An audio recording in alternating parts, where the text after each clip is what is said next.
화요일 코너 서초의 봄입니다. 검찰공화국 서초동의 봄이 오는 그날까지 본격적인 검찰을 관찰하는 시사토크. 이현주 변호사, 권영철 대기자와 함께하겠습니다. 두 분 안녕하십니까? 안녕하십니까?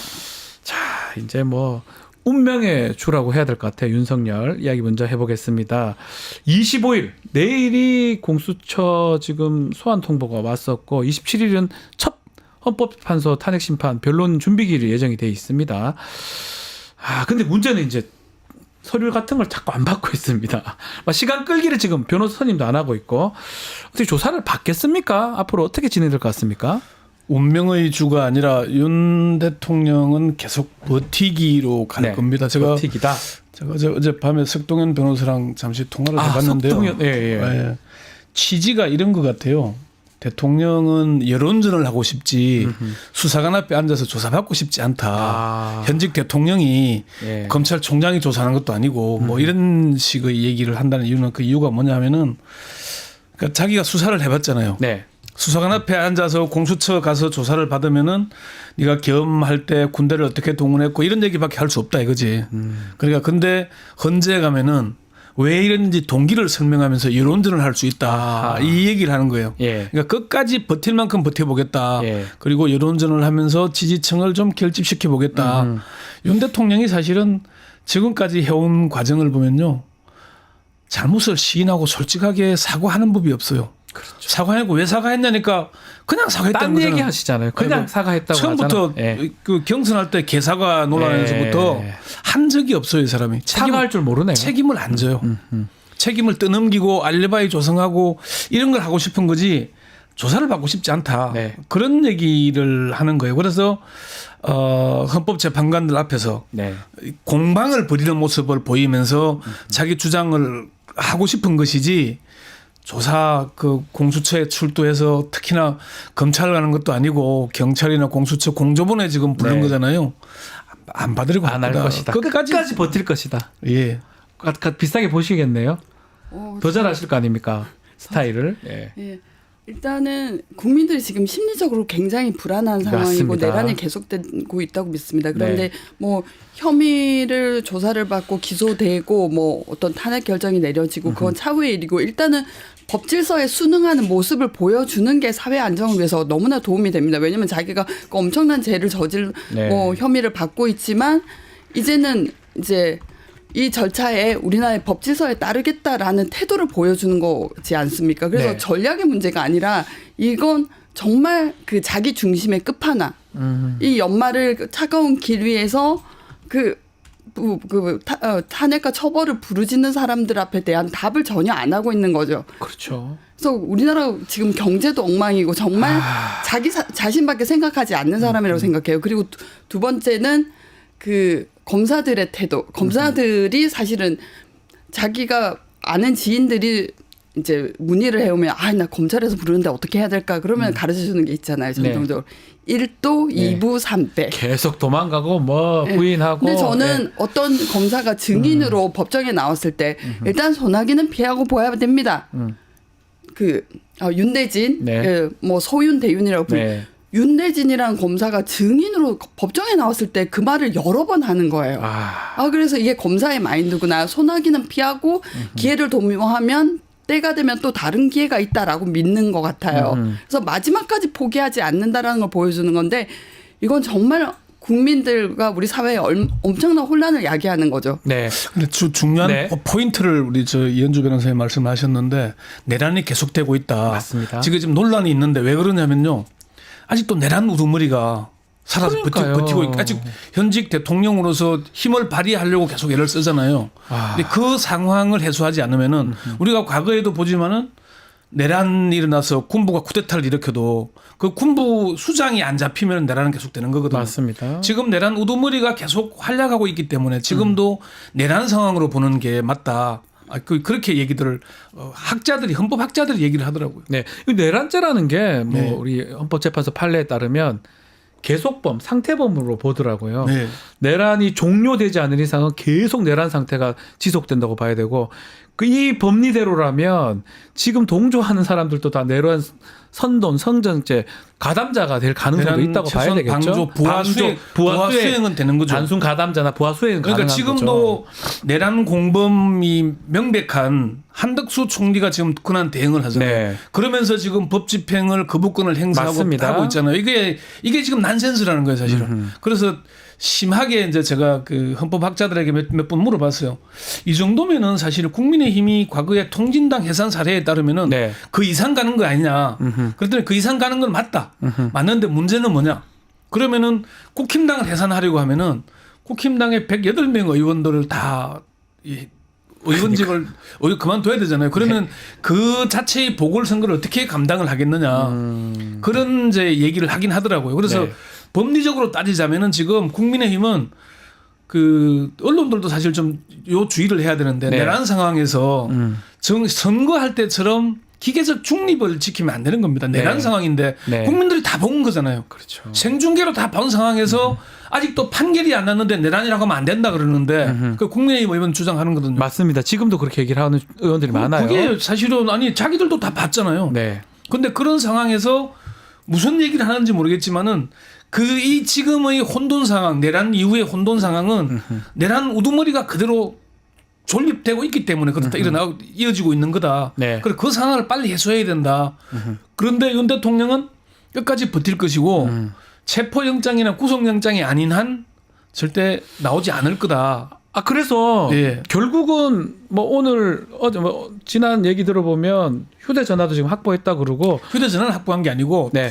통화 내역이죠. 통화 네, 내역. 내역이죠. 예, 예.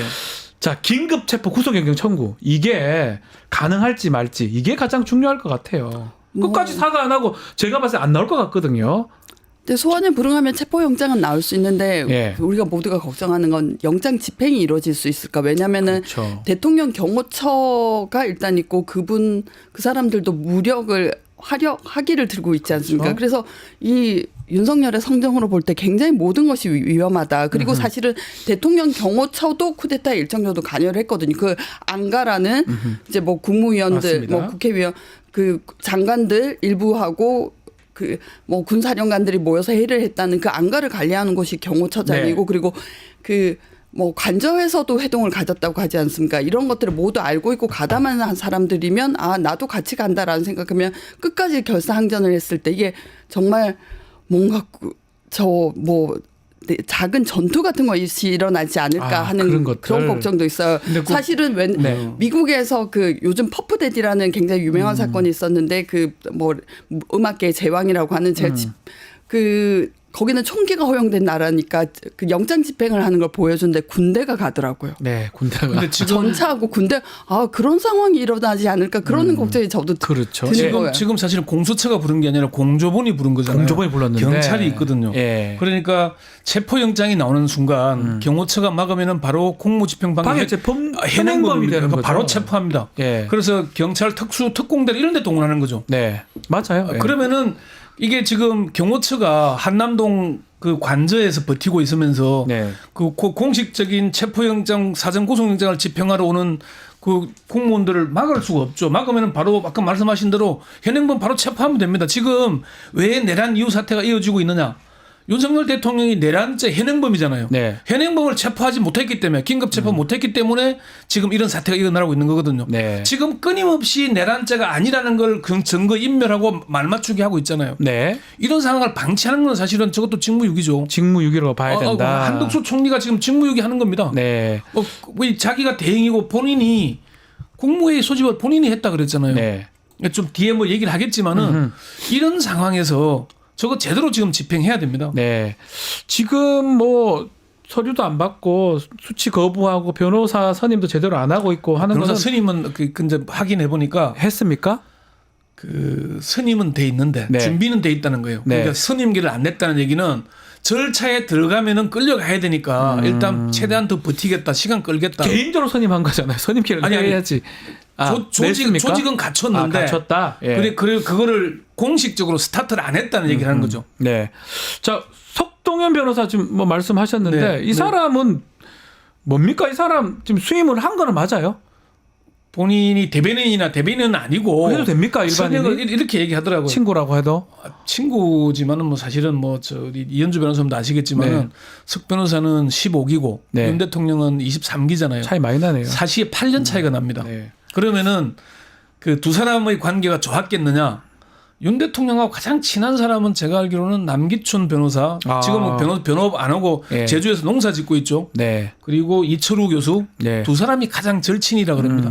나머지 석 변호사는 자기가 검사할 때 윤석열 한참 떨어지고 뭐 팔수 구수했으니까 별로 안 가까웠고 윤 대통령도 석 변호사를 가까이 여기지 않는다는 증거가 뭐가 있냐면은 평통 부의장 외에 아무것도 안 줬고 공천도 안 줬어요. 예, 공천도 못 받았죠 결국은. 네. 결국 그런 사이라는 얘기는 필요하니까 본인이 나서니까 그냥 하는 거지만은 그렇게 뭐 절친이다 40년 친구다는 게 대학 입학 때 같은 학번이라는 거 외에는 그것밖에 아니다라고 없죠. 그렇게 얘기를 합니다. 근데 석 변호사도 지금 그 대통령도 말 안 하고 대통령 주변도 말할 수 없는 상황이잖아요. 지금 그런 상황이 오래되다 보면은 궁금증이 많이 이니까 네. 본인이라도 본인이 오지랖이다 얘기하더라고요.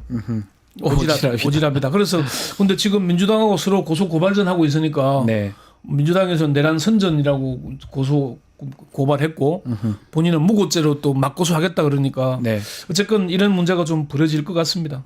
자, 석동현 얘기도 좀 했는데 예, 일단 잠깐 네. 제가 말씀하십시오. 이 검사들의 얼마나 그 무질서함을 알 수 있어요. 사실은 정식으로 선임계를 내고 그 다음에 변론을 하는 게 그렇게 해야죠, 맞고 원래 같으면. 사실은 본인이 하는 말 한마디 한마디가 자기 뭐 잠재적 의뢰인일지 지금 의뢰인일지 그것도 알 수 없지만 선임계가 제출되지 않은 상태니까 그 운신을 제한할 수 있거든요. 큰일 날수 법정에서 있죠. 변론을 제한할 수 있습니다. 나는 체포에 채도 꺼낸 적이 없다고 한다. 근데 법정에서 다른 말을 하면 그러니까 이건 그 제가 이번에 우리 그 군인들이 국회에 투입됐을 때 네. 사실은 굉장히 소극적이고 그 의도적인 태업을 했다고 하지 않습니까? 네. 그게 그렇게 됐던 이유는 군의 민주화가 있었기 때문이죠. 그래서 위에서 부당한 지시가 내려왔을 때 판단을 하고 움직이잖아요. 그래서 뭐 군기무사가 세월호 유족들 뭐 사찰 문건이라든지 네. 이후에 뭐 계엄사 문건으로 합동수사단에서 조사를 받았고 이렇게 처벌받은 전력이 있는 거예요. 근데 검사들 그런 거 없습니다. 그래서 책임지지 않고 아무 말이나 막 하는 수 있는 그런 것들이 이미 검찰 조직에서 길러진 거죠. 네. 참 빠뜨린 게 있는데 왜 윤 대통령이 수사를 먼저 안 받고 탄핵을 그 이유가 뭐죠? 심판하겠다고 하면은 수사를 먼저 받으면은 자기의 죄상이 드러나잖아요. 죄상이 드러나면은 탄핵 심판에서 벗어날 길이 없잖아요. 그러니까 탄핵 심판을 먼저 가가지고 여론전도 하고 기각을 받아내면은 복귀하니까 수사 대상이 안 되잖아요. 네.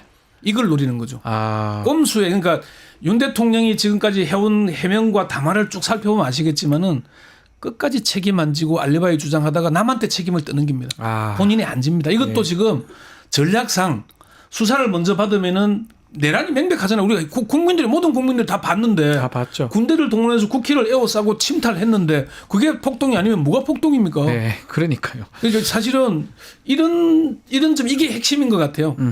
이 수사를 먼저 받으면 내가 죽는다. 나 떨어져 나간다.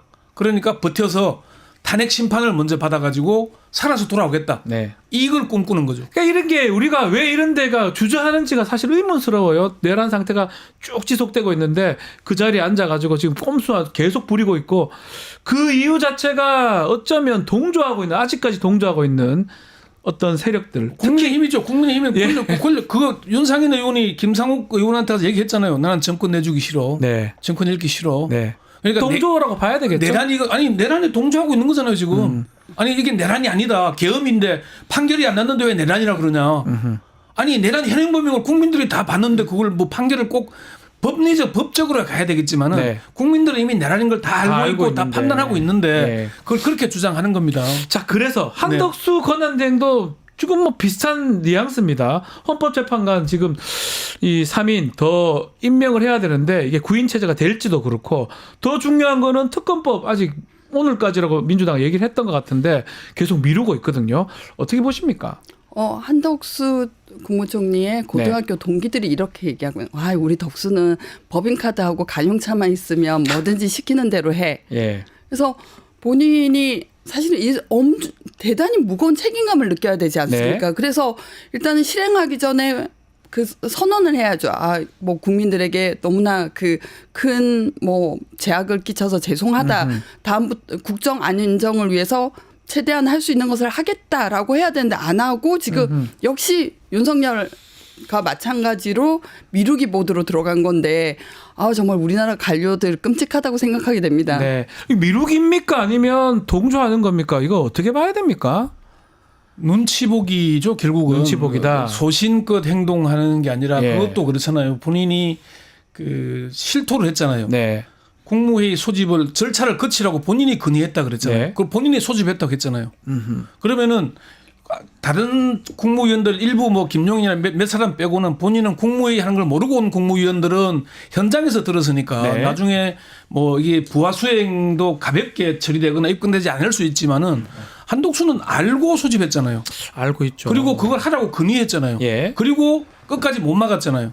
그러면 이건 명백한 내란 공범이죠. 공범인데 내란 공범을 지금 민주당이 이가 국정이 유지돼야 된다는 이유화해서 군한 대응으로 인정을 했던 건데 네. 하는 게 내란에 계속 동조하고 있으면은 내란 공범으로 처리를 해야죠. 저거는 처리를 해야 된다. 그래야 절차상 맞는 거죠.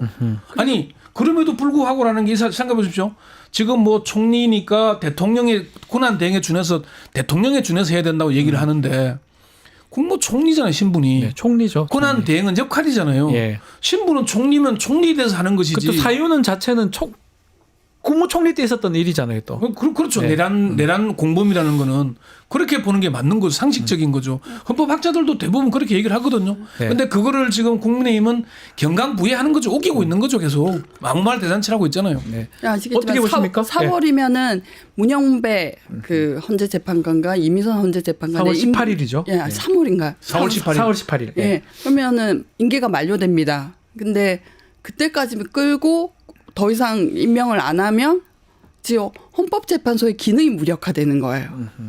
이걸 노리고 서로 뭔가 그 이심점심으로 하고 있는 게 아닌가 이런 것까지 의심하게 되는데 결국 그러면은 태업을 함으로써 국가 기능을 정지시키고 무력화하는 이것도 내란이죠. 내란이다. 내란 상황이 계속 지속되고 있다. 그러니까 6인 체제도 사실은 헌재법을 뭐 의결을 하긴 했습니다만은 그것도 논란거리가 있는 거잖아요. 네. 9인 체제를 만들어야 되고 이거는 제가 볼 때는 한덕수 이제 권한 대행이 이것까지 아마 거부하지는 못할 겁니다. 이거는 할 걸로 보긴 하는데 어쨌건 선택적으로 한다고 하는 자체가 이미 도를 넘는 것 아닌가. 물론 뭐 그 조항 내에서 좀 민주당이 발의한 특검법 내에서 김건희 특검법 같은 경우는 손봐야 될 게 있는 게 있겠지만은 계속 국민의힘 의원들이 이런 주장을 해요.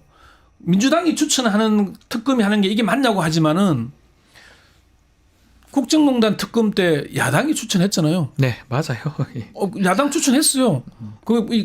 그런 상황을 본인이 윤석열 대통령이 거기에 특검의 수사팀장을 한 사람입니다. 네. 그러면 윤석열 대통령이 위헌적인 특검에서 활동했다는 얘기를 인정하는 건가요? 그거 아니잖아요. 그렇죠. 그러니까 서로 말이 안 너 되는 말이 하나도 안 맞아요. 그러니까 왜 이런 논쟁이 벌어지게 놔뒀냐는 거는 네. 내란 수계를 하루빨리 긴급 체포하거나 구속하지 않고 예. 방치하고 있기 때문에 일어나고 있는 거거든요. 그거가 만약 해결된다면 국민의힘이나 한덕수나 이런 사람들이 이상하게 행동하지는 않을 거라는 거잖아요. 빨리 손절하죠. 네, 손절하겠죠. 윤 대통령과 국민의힘이 분리했겠죠.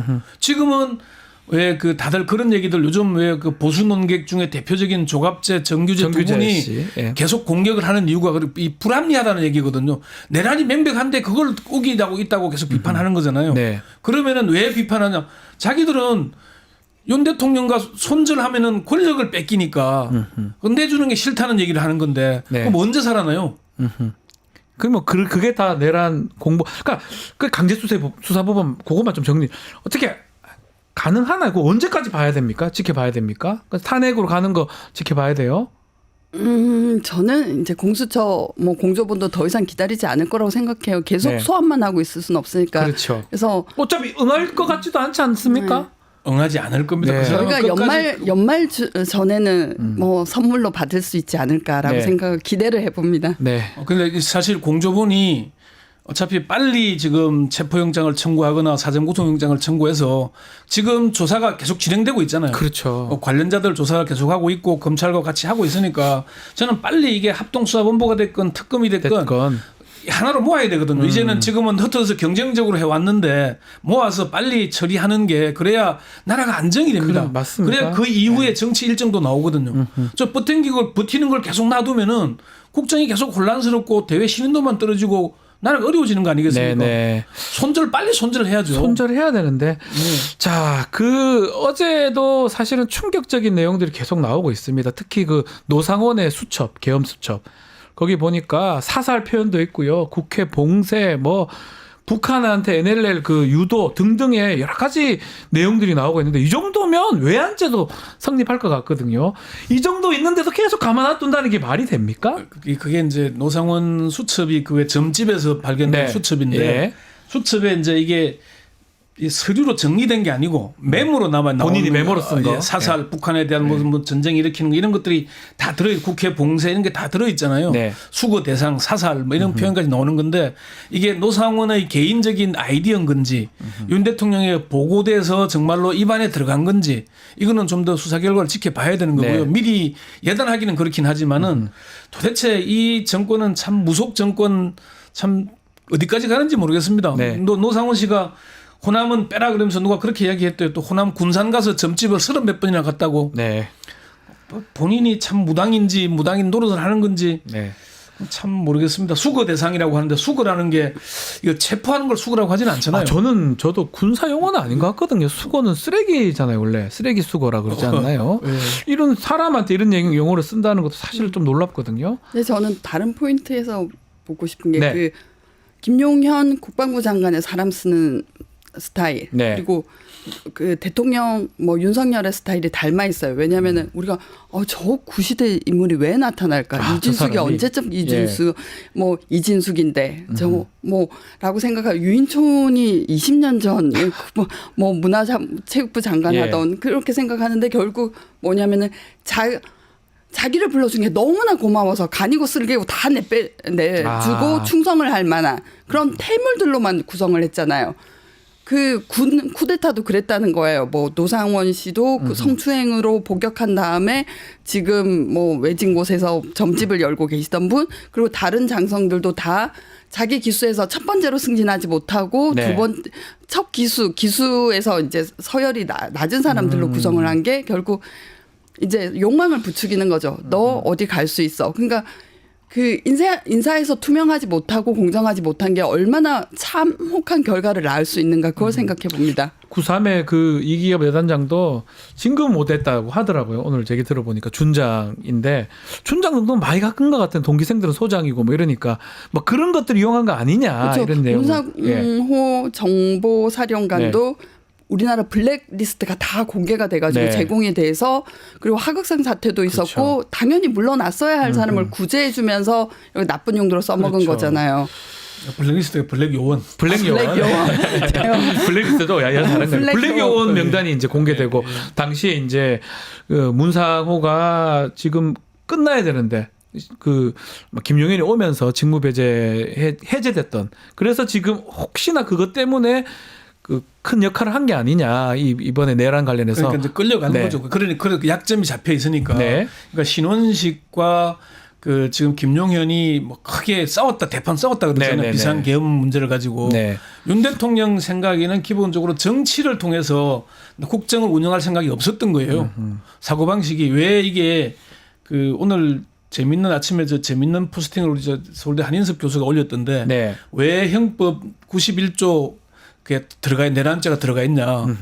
1952년 발췌 개헌이 이승만이 일으킨 친위 쿠데타였거든요. 네. 국회의원들 체포하고 그렇죠. 친위 쿠데타죠. 그 구도 그대로 준비했던 거예요. 국회의원들 끌어내고 계엄 해제 막고 그 다음부터는 1차 천리잖아요. 네. 국회 150명만 안 넘게 만들면은 다 됩니다. 다 되잖아요. 하고 싶은 거 다 합니다. 아직도 비상계엄 상태라고 예. 봐야 돼요. 그러면은 지금도 우리가 나와서 이렇게 비판하고 할 수 있는 못합니다. 못하죠. 언론이 뻥커 가야 돼요. 뻥커 끌려가서 수거 대상입니다. 박지훈 변호사도 수거 대상 올라설 수 있죠. 저는 아니기를 바라는데 저는 사살하지 말지 저는 좀. 이런 상황이기 때문에 네. 사실은 이걸 심각하게 봐야 되는 겁니다. 사람들이 너무 쉽게 아니 2시간 만에 끝나는 내란이 어디 있냐? 2시간 만에 끝났기에 다행이지. 네. 안 했으면 아직도 비상계엄 상태입니다. 상황을 보면 예. 그 2시간 만에 끝날 상황이 아니었잖아요. 어떻게든 우리 국민들이 막아냈던 거이지만 실제로는 진행이 됐으면 지금까지 계엄 상황이었을 거 아닙니까? 그래서 우리가 그 담화를 보면서 기겁을 하겠는데 대통령의 사고 체계, 인식 체계가 정말 정상인가? 2시간짜리 내란이 어디 있냐는데 되게 마술적인 사고잖아요. 2시간만 혼내줘야겠다라고 해서 2시간에 끝난 게 아니라 국민들이 저항을 해서 2시간에 끝난 거거든요. 그리고 계엄 해제 요구가 결의가 있고 나서도 또 다른 제2 쿠데타를 공모했다는 거 아닙니까? 네. 뭐 다 끌어내라든지 그렇죠. 뭐 더 동원할 수단이 없냐는지 결심지원실에서 사후 대책 회의를 했다고 하죠.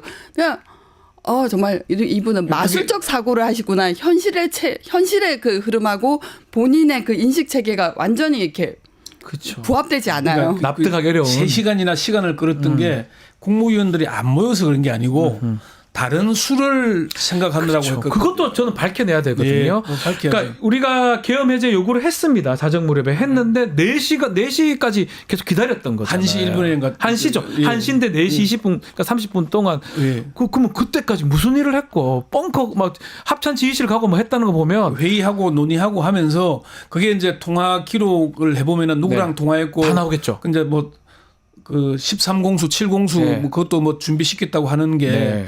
그런 상황 아닌가. 그러니까 이런 수사를 받으면은 본인이 해명할 기회가 없이 바로 구속돼야 되잖아요. 그렇죠. 이걸 버티기 위해서 지금 헌재 쪽만 가겠다. 수사는 아하. 안 받겠다. 이렇게 버티는 거죠, 지금 본인은. 하나만 더. 지금 군인들만 경찰청장, 서울청장, 사령관들 주르르 구속됐는데 대통령 위치에 있으면서 자기 참모들을 안 사용했을까요? 이런 짓을 벌리는데 당연히 사용했겠죠. 그 참모들은 지금 아무도 문제가 없으면 특히 안보실 이런 데는 아무 문제가 없어요? 맞습니까 이게? 그날 결심 지원실에 나타났던 두 국방비서관 뭐 이런 사람들 안보 2차장하고 예. 있었잖아요. 거기에 대한 수사도 지금 제대로 왜 안 합니까, 그거를? 제대로 해야 될 겁니다. 예. 그리고 거기에 이제 정진석 실장도 나타났었다 그러는데 나타났으면 비서실장도 문제 되는 거잖아요. 비서실장 안보실장은 뭐 계속 아마 계엄에 반대했으니까 그래서 이름이 안 나오는지 모르겠는데 네. 이런 상황들이 문제가 있으니까 그런 부분들을 빨리 수사팀들이 제대로 해야 되겠죠. 네. 그런 것들을 밝혀야 되는데 이 윤석열이 뻗대고 앉아 있으니까 뻗대고 있는지 모르겠지만 가만 놔두니까 다 조사가 제대로 안 되는가. 이게 저는 발본색원에서 다 처벌해야 된다고 보거든요. 일이라도 관계된 사람 저만 그렇게 생각하나요? 아니요. 우리 국가에 대한 적들이에요. 이거는. 근데 제가 생각한 게 우리가 지금 역사의 채찍을 맞고 있구나라는 네. 생각을 했어요. 박근혜 계엄 문건 사건이 있었는데 그거 유야무야 넘어갔거든요. 그냥 넘어갔잖아요. 결국 이직까지 합동수사단을 하잖아요. 꾸리고도 유야무야 불기소 결정하고 네. 사실 그것도 윤석열이 서울중앙지검장에 있을 때 얘기입니다. 그러니까요. 그래서 그때 그 계엄 문건을 본 사람들이 검사로서 본 사람들이 지금 친위 쿠데타를 일으킨 건 우리가 지금 청산하지 못한 역사가 우리에게 복수하고 있다라는 생각을 정말 요즘에는 하게 돼요. 무서운 얘기시네요. 그래서 이번 기회에 한 번도 역사를 제대로 못하니까 지금 말씀대로 반복되는 거 아니겠습니까? 이번에는 정확하게 아니 예. 네, 말씀하십시오. 예, 정확하게 좀 정리가 좀 돼야 되는 거 아니냐? 명확하게 정리하고 듭니다. 이거 네. 수사하는 사람들이 역사적 사명을 갖고 해야 되는 겁니다. 네. 장관 아까 말씀하신 대로 이 내란 우두머리를 그냥 방치하고 있으니까 이런 사태가 일어나는 거거든요. 빨리 조치하는 게 맞을 겁니다. 내일 뭐 안 나타나는 게 뭐 명백하겠지만은 네. 그런 꼼수 바로 잡아야죠. 그러면 빨리 잡아야죠. 잡아 넣어야 됩니다. 잡아 넣고 하면 어느 정도 정리가 됩니다. 나라가 지금 엉망 아니겠습니까? 네, 뭘 더 이상 이걸 판단을 합니까? 바보입니까 이게? 모릅니까? 보면 몰라요? 뭐 법률가만 알아요 이게? 다 봤는데. 알겠습니다. 목소리 제가 너무 커졌네요. 죄송합니다. 자, 오늘 서초의 부분 여기서 마무리를 해야 될 것 같습니다. 이현주 변호사, 권영달 대기자님 감사합니다. 크리스마스 이거 잘 보내야 되는데. 아니 명태균 이야기를 좀 하고 가세요. 짧게 할까요? 예. 죄송합니다. 저 넘어가려고 했는데 시간상. 예. 지금 명태균 그거 그 포렌식 황금폰 지금 나왔는데 많이 확보가 됐다고 하거든요. 그러니까 요거 좀 정리 좀 해주십시오. 지금 예. 윤상현 의원이 왜 나서가지고 계속 저렇게 나서는가가 딱 드러나요. 네. 윤 대통령이 공관위원장을 정진석으로 알았다 그러는데 윤상현이 공관위원장이니까 전화하겠다라고 얘기하는 게 명태균 고에 김영선이 좀 해줘라. 그 뒷부분이 다 공개가 됐어요. 네. 그런데 그 얘기는 지금 윤상현 의원이 지금 몸이 달아 있는 거예요. 본인도 문제가 되네요. 본인이 그러니까 지금 내란 동조 지금 저러다가 제가 볼 때는 내란 동조로 처벌할 수도 있어요. 네, 처벌해야죠. 예. 예, 공범으로. 그러니까 네. 그게 황금폰에 이게 나오고 있는 거거든요. 그러니까 지금 뭐 명태균 보석이 허가될지 안 될지 오늘 봐야 되겠지만은 네. 어쨌건 이 명태균 수사도 결국 이 계엄을 촉발시키는 하나의 계기가 됐을 겁니다. 네. 그래서 그 점에 대해서도 우리가 제대로 좀 지켜보고 네. 윤상현 의원이 왜 저렇게 계속 나서서 저렇게 반박을 하고 하느냐. 본인이 뭔가 캥기는 게 있으니까 그런 거 아니냐. 네. 그 점을 우리가 주의 있게 봐야 될 겁니다. 알겠습니다. 크리스마스 두 분 잘 보내셔야 됩니다. 네, 잘 보내셔야 돼. 저도 마찬가지고요. 자, 오늘 말씀은 여기까지 듣겠습니다. 권영철 대기자, 이현주 변호사와 함께했습니다. 두 분 말씀 감사합니다.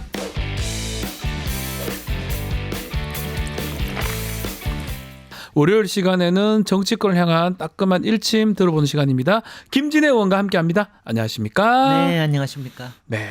요 질문부터 먼저 드려보겠습니다. 노상원이라는 사람이 지금 주목을 받고 있는데 무속인이에요, 무속인. 아, 저도 네. 처음 봐요. 장군인데 나와가지고 무속인이 되고. 아니 전문 무속인이더라고요. 네. 그러니까 취미 무속인이 아니라. 아, 그러니까 이거는 좀 납득이 어렵습니다. 장군을 하다가 나와가지고 뭐 불미스럽게 나왔긴 했지만 무속인 활동을 또 한고 이 사람이 내란에도 관여돼 있고 이 부분이 참 특이합니다. 그러니까 전문 무속인 하는 건 죄가 아니고요. 네. 거기다가 내란 이게 뭐냐면은 네. 윤석열 정권의 특징이 비선 라인이 강하다는 거하고 그 다음에는 무속 라인이 무속 또 라인. 가다는 거 아니에요.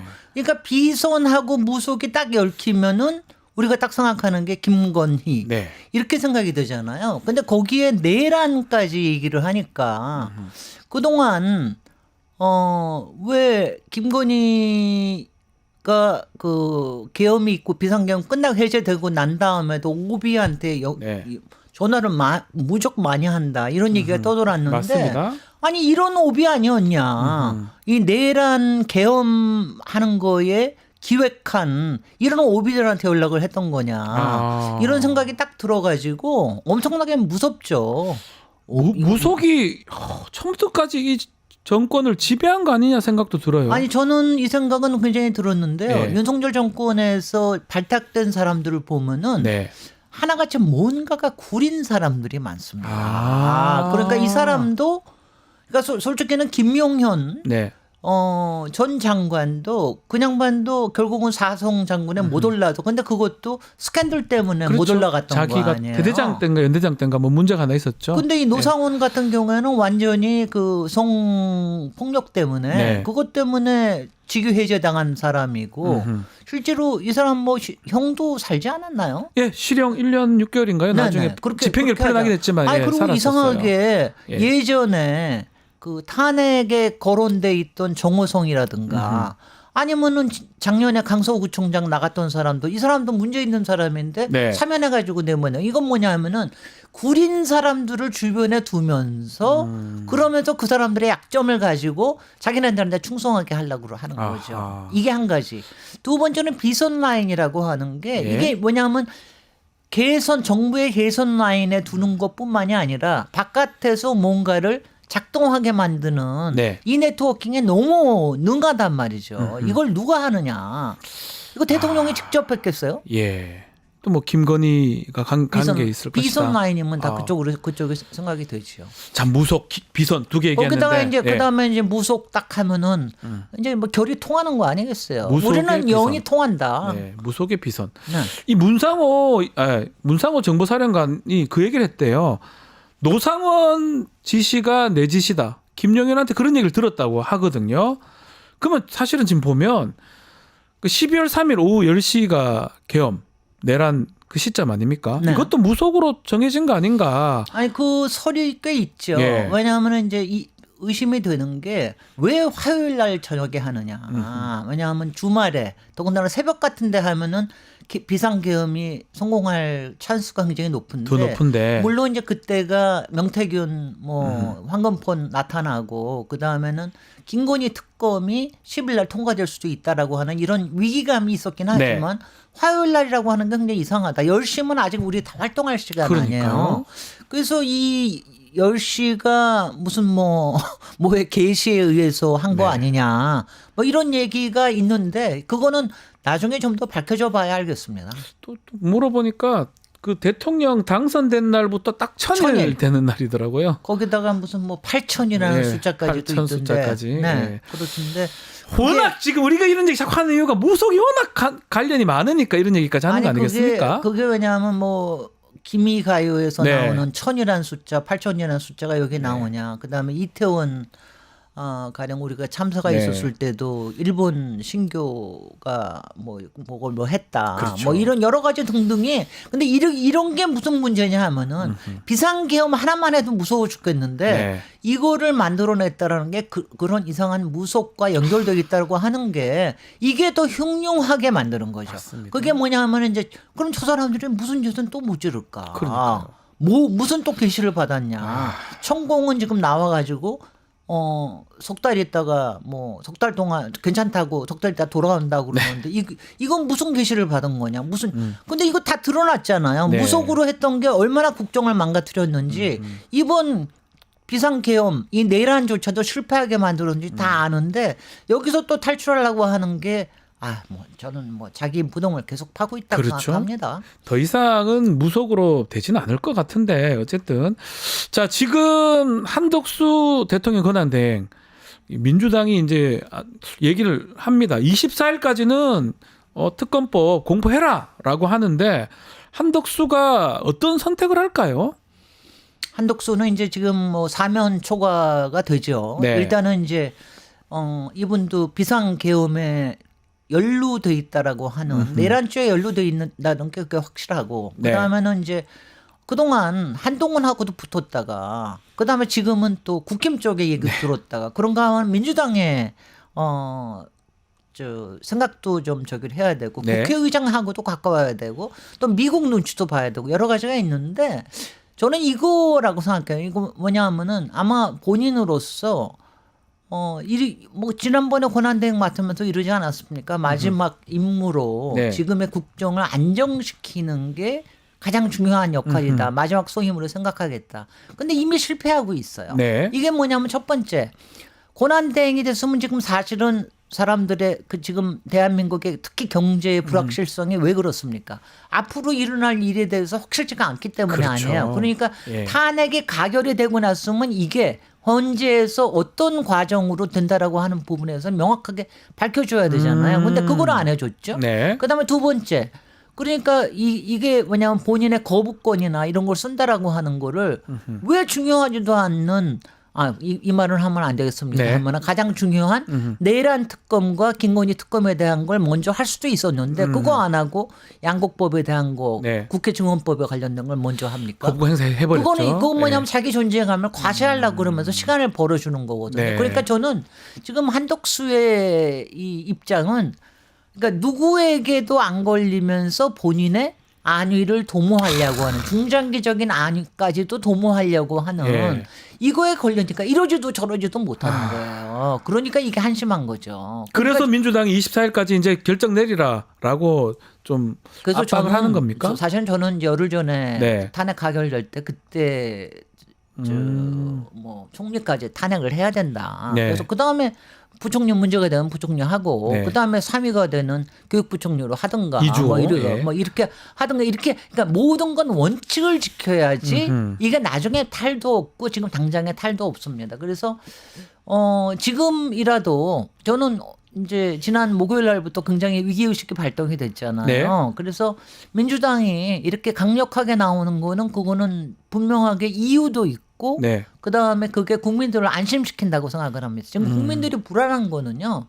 왜 이러냐. 지금 다 같이 왜냐하면 이거예요. 지금 이것만 되면 되거든요. 네. 헌재 재판관이 9명이 되고 그다음에 윤석열은 체포돼서 구금되고 구속되고, 구속되고 그다음에 그 특검은 발동되고 그 김건희 특검까지 되면 좋겠지만 김건희 특검은 조금 나중에 우선순위에서 그렇죠. 나중이고 내란 특검까지 해가지고 그래서 이게 일정에 다 맞아서 그거만 딱딱 되면 그거만 되면은 불확실성이 제거되는 일단은 거네요. 불확실성이 제거가 되는 거거든요. 예. 그러니까 지금 저는 이번에 헌재가 참 잘하고 있다고 생각되는 게 헌법재판소에서는 명확하게 원칙을 얘기를 했어요. 네. 9명 채워야 된다. 그다음에 이거는 신속 판결이 이루어져야 된다. 네. 그다음에 재판관 3명을 제대로 임명해 줘야 된다. 뭐 이런 얘기를 명확하게 해주니까 그거는 좀 안심이 된다 이거 아니에요. 근데 지금 이제 문제가 되는 게 네.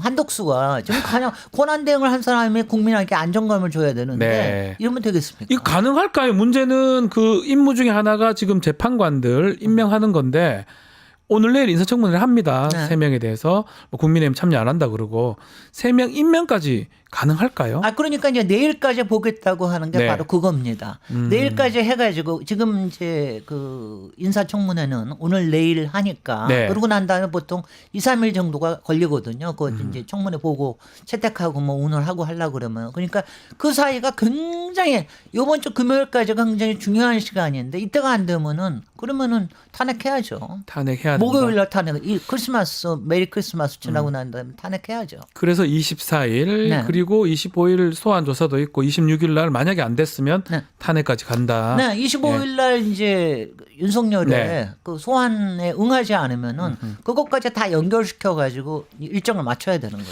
그 소환 얘기 좀 하면 25일 날 10시로 잡아놨더라고요. 네. 2차 소환 통보인데. 그것도 봐준 거예요. 크리스마스 날 아무도 좀 보지 않을 때 나오라고. 근데 크리스마스에 이 사람이 수사에 응할까요? 저는 응하지 않을 거라고 봅니다. 아. 저는 뭐 그러니까 왜냐하면 요번에 2차 소환에 응하지 않으면은 네. 그다음에는 이제 체포영장이 발부될 거 아니겠어요? 그렇죠. 그러니까 체포영장이 발부되면 그다음에 이른바 경호처하고의 이 대치 관계나 해가지고 여러 가지가 이른바 장면이 만들어질지도 뭐 추악한 장면이 이게 만들어질지 참 모르는데 걱정스럽네요. 윤석열 측으로서는 추악한 장면을 연출하고 싶다. 제가 지난주에 나와서는 그냥 더티하게 굴 거다 앞으로 네. 이렇게 얘기를 했는데 이건 더티한 정도가 아니라 정말 추악해요. 아니 어떻게 그래도 대통령 지금도 대통령이라고 하는 명분은 있는 겁니다. 대통령이죠. 직무정지됐지만. 그런데 어떻게 네. 재판의 과정 그다음에 수사의 과정에 관련돼 가지고 이렇게 계속해서 저항을 할 수가 있습니까? 그러니까 국민들이 또 불안한 거죠. 아니 그 공수처 죄송합니다. 공수처 이제 압수수색하고 뭐 구속 가능한데 경호실에서 지금 맡고 있는 거잖아요, 대통령실. 네, 경호처. 경호처. 그러면 한덕수 대행이 그것도 사실 좀 아니 컨트롤할 수 있는 거 아닌가요? 그것도 컨트롤할 수 있는 거죠. 그러니까 아까 저기 권한대행으로서 안 한 게 뭐냐면은 네. 왜냐하면 여기저기에 지금 이제 말하자면 트러블들이 있잖아요. 네네네. 경찰과 검찰 또 검찰과 공수처 그다음 경호처. 그리고 거기에서 교통 정리를 해줘야 되는 게 대통령이 해줘야 되는 거 아니에요. 네. 그러니까 거기서의 원칙을 딱 제시를 했으면은 이런 불안감이 안 드는데 저는 경호처가 저는 일단은 체포영장이 발부가 되면은 경호처도 어쩔 수 없으리라고 봐요. 그럴 때는 뭐 한덕수 그거에 대해서 만약 그러니까 말하자면 뭐 어느 정도의 저항은 있을 수가 있겠지만 네. 추악한 장면이 나오거나 충돌적인 장면이 나오면 안 되죠. 아니 우리가 뭐 트랙터에다가 실어가지고 데려가겠어요. 어떡하겠어요. 그래. 그런 모습까지 아니 그런 예. 모습까지도 솔직히 국민들 입장에서는 그런 생각이 들 겁니다. 트랙터로 다 같이 저기를 해서 뭐 하고 싶다 이런 생각까지 들 거예요. 네. 자, 국민의힘 얘기도 좀 해보겠습니다. 비대위원장 인선 좀 늦어지고 있는데 김재섭 의원 얘기도 나오는데 또 지금은 중진으로 가겠다라고 이제 의견을 모은 것 같습니다. 국민의힘 움직임은 어떻게 봐야 됩니까? 국민의힘은 이제 지금 뭐 그러니까 윤석열 왜냐하면 이거 국민의힘으로서는 네. 일단은 계엄과 내란에서 선을 끊어야 그래야지 국민한테 가까이 갈 수가 있는데 그걸 못 하고 있잖아요. 아직까지 못 하고 있습니다. 그러니까 예. 지금 탄핵에 대해서 어떻게 하고 별소리를 다 하는 거 아니에요? 그건 뭐 권성동이 원내대표 만들 때부터 그렇게 했던 거고요. 근데 저는 그러니까 어느 시점에 그러니까 이게 그 시점이 사실은 문제가 되냐 하면은 네. 저는 대한민국을 위해서 윤석열이 구금되는 시점. 구금되는 뭐냐면 탄핵 의결되는 파면되는 시점까지 기다리기엔 시간이 너무 길어요. 많이 걸립니다. 예. 사람들은 그 얘기를 하지만 예, 그때 예. 되면은 태세 전환을 할 거라고 그러지만 그렇게 하면서 윤석열을 합당을 시켜야 돼요. 국민의힘에서, 진짜 예. 국민의힘에서 제명부터 하고 나면은 그러면 우리가 그러면 이제 거리감을 두고 보자. 네. 우리 당 사람은 아니니까 그러면 이게 국민들의 마음을 어떻게 헤아려야 되고 이거에 대해서 해야 된다고 생각을 하는데 예. 그게 솔직히 뭐 김재섭은 뭐 말도 안 되는 얘기고요. 예, 예, 예. 그건 괜히 뭐 우스꽝 장난감처럼 얘기한 것 같이 보이고, 그러니까 누가 들어왔을 때 네. 불행 중 다행인 거는 가령 나경원 거론되던 나경원은 벌써 탄핵에 관련돼서 계엄에 관련돼서 이상한 뻘짓 얘기를 해가지고 네. 신뢰를 잃어버렸잖아요. 근데 권영세는 그 얘기를 안 했단 말이에요. 여태까지. 네. 어느 만큼 중립적인 위치를 좀 했었기 때문에 가령 권영세가 들어오면서 네. 만약 태세 전환을 해서 우리가 한 정당으로 우리는 대통령은 또 여러 대통령이 있을 수 있지만 우리는 정당으로서 계속해서 가야 되는 정당이다. 그래야 위헌 정당이 안 될 수가 있는 거예요. 왜냐하면 지금 이대로 가면은요. 가령 뭐 주경호 전 원내대표에 대한 조사나 그다음에 이렇게 되면은 이거는 위헌 정당으로 갈 수가 있습니다. 위헌 사유가 되면은 네. 내란에 대한 공모만으로도 여태까지 지난번에 저기 통진당이 해산이 아로, 됐습니다. 예, 예. 근데 이러다가는 정당 해산될 사유가 되거든요. 네. 그러니까 그 점에서는 그러면서 저기 비대위원장 저기가 되고 나면은 가령 권영세가 어떤 얘기를 할지 모르겠는데 근데 이제 가장 이럴 때 걱정이 되는 건 이겁니다. 뭐죠? 윤석열이나 김건희가 아직도 캐비넷을 가지고 작동을 할 것이다. 왜냐하면 지금요. 이게 그러니까 처음부터 끝까지 김건희라고 생각이 되는데 이게 말이죠. 저는 뭐 이상하게 부정선거 운운하는데 그것도 다 저는 핑계라고 생각이 되고 네. 김건희 하나 지키기 위해서 또 김건희에 관련되는 것들이 나오지 않게 하기 위해서 이 모든 것들이 저질러졌다고 생각하는데 네. 지금도 마찬가지가 김건희 특검을 저쪽에서 반대하는 이유 중에 하나가 뭐냐면 김건희 특검이 발효가 되면 이번에는 딱 두 가지 명태균 그거 두 가지만이 아니라 15개 다 하고 나면은 이런 생각까지 들어요.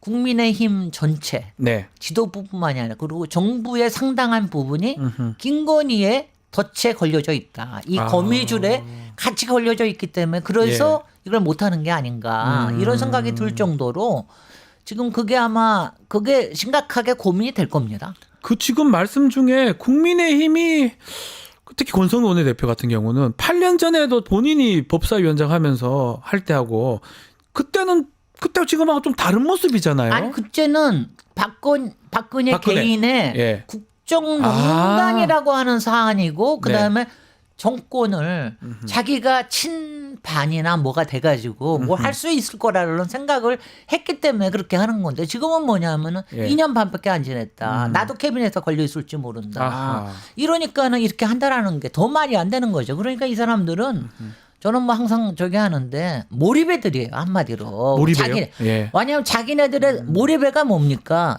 자기네들의 사익의 도움이 되는 거에선 누구하고도 협잡을 하는 거거든. 누구하고도 손을 잡고 누구도 배반도 하고 거래도 하고 네.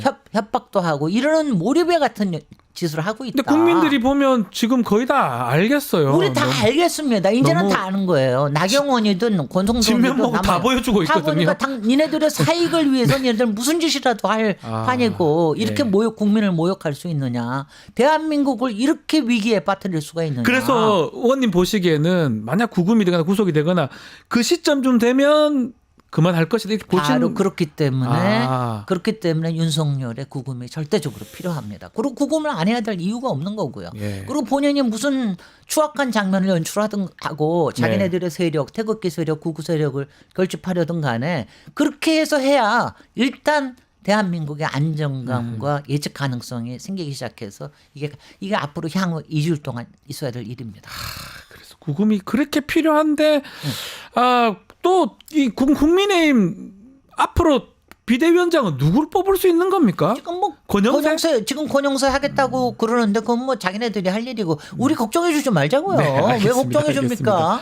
왜냐하면 뭐 권성동은 이럴 거예요. 속마음으로는 그냥 내가 비대위원장까지 다 하고 싶다. 본인이? 그래야지 예. 의견이 정리가 되고 그렇다 이럴 텐데 그건 뭐 자기네들이 지금 뭐 어떻게 해도 그냥 네. 지금 뭐 그냥 허우적 되고 있으니까 저렇게 허우적 될 때는 그야말로 비대위원장 저기 다른 사람을 좀 데리고 와서 뭘 좀 만들어야 될 텐데 그렇게 할 용기조차 없는 사람들입니다. 그 마지막으로 지금 국민의힘의 정연 의원이라고 있습니다. 부산 수영구인데 지역구에 이제 현수막을 하나 걸었는데 그래도 이재명 안 된다 이렇게 현수막을 걸다가 선관위부터 제재를 받았습니다. 국민의힘이 이거 왜 안 되냐 이렇게 반발을 하던데 이건 어떻게 봐야 됩니까? 아니 그거는 뭐 그러니까 선거법에 의한 거예요. 공직선거법에 의하면 어느 개인의 등락을 위해서 하는 거는 사전 선거 운동부터 그렇죠. 문제가 된다. 그러니까 뭐냐면 선거 기간만이 아니라 사전 선거에도 이게 문제가 되는 거예요. 그렇기 때문에 하는 거고 거기서 이번에 선관위에서 내란 공범이라는 말은 오케이를 했잖아요. 네. 그러니까 그거는 일종의 주장이다. 정치적인 주장이다. 그래 괜찮지만 이재명이라는 말을 부tum으로 해서 이거는 어느 개인의 안 된다고 등락을. 낙선을 얘기한다는 거잖아요, 그죠? 당선이든 낙선이든. 당락을 결정할 수 있는 이거는 공직선거법상 문제가 되는 겁니다. 그래서 지금요 민주당 쪽에 어떤 사람이 네. 하도 국힘에서 하도 저기 이거 가지고 뭐라 그러니까 또 나경원 의원 나와가지고 뭐라 그러니까 네. 우리 쪽에서 오세훈이든 한번 한동훈이든 붙여보겠다. 나경원도 한번 붙여줘봐. 네. 나경원 아마 속으로 은근히 누가 자기를 붙여줬으면 좋겠다 생각할지도 모르겠는데 이거는 공직선거법상 그런 거예요. 근데 그것도 그거 다 아는 법조인 출신의 나경원 의원이 그런 식으로 선관위를 매도하는 것 자체가 문제인 거죠. 알겠습니다. 네. 자, 빨리 좀 이 국면을 안정시키려면 한덕수도 잘 판단해야 되고 또 윤석열 구속, 구금, 윤석열 구금 특검 출발. 그러고 나면 헌재 재판관 탄핵. 3명, 예. 3명 임명. 그게 요거 세 개만 딱 세 개만 딱 해놓으면은요. 되네. 지금처럼 우리가 맨날 남태령에서 아무리 일어나고 저거 해도 그러니까요. 그러니까 남태령에 있는 농민들도 얼마나 가슴이 저기 하겠어요. 그러니까 그렇게 고생을 했는데 그래도 이제 크게 밤잠을 설치고 이러는 거는 조금 덜 해주고 네. 무엇보다도 주가하고 네. 그다음에 환율이 좀 그러니까 환율 잡아야 돼. 큰일 환율 났어요. 1,500원 이상 올라가면 큰일 큰일 납니다. 납니다. 그거 다시 회복하는데 안 돼요. 몇 달 걸려요. 거기다가 지금 트럼프가 곧 들어오지 예, 1월 않습니까? 달부터. 그 전에 안정시켜야 됩니다. 맞습니다. 네. 알겠습니다. 자, 오늘 말씀은 여기까지 듣겠습니다. 김진애 의원과 함께했습니다. 감사합니다. 고맙습니다.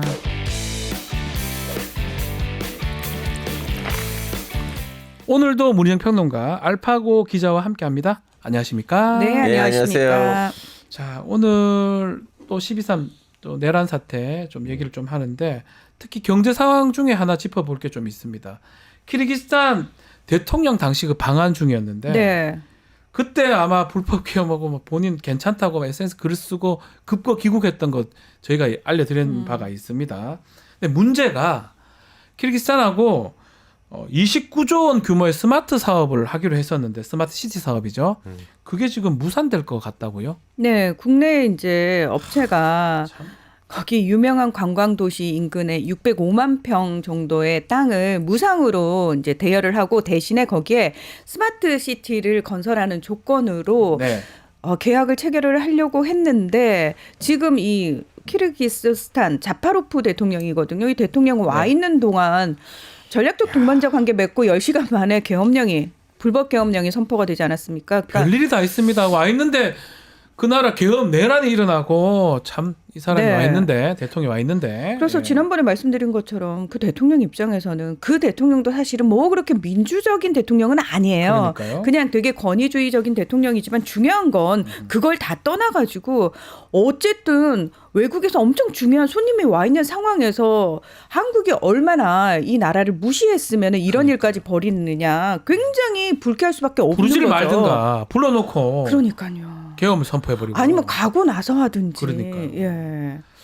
그것 때문에 제가 의혹 제기합니다. 어떤 그 의혹이요? 계엄이 제 보기에는 원래 정해진 시간보다 일찍 선포된 것 같아요. 아 그렇게 해석해야 된다. 네. 왜냐하면 이렇게 키르기스탄 뭐 엄청 이렇게 말하면 되나?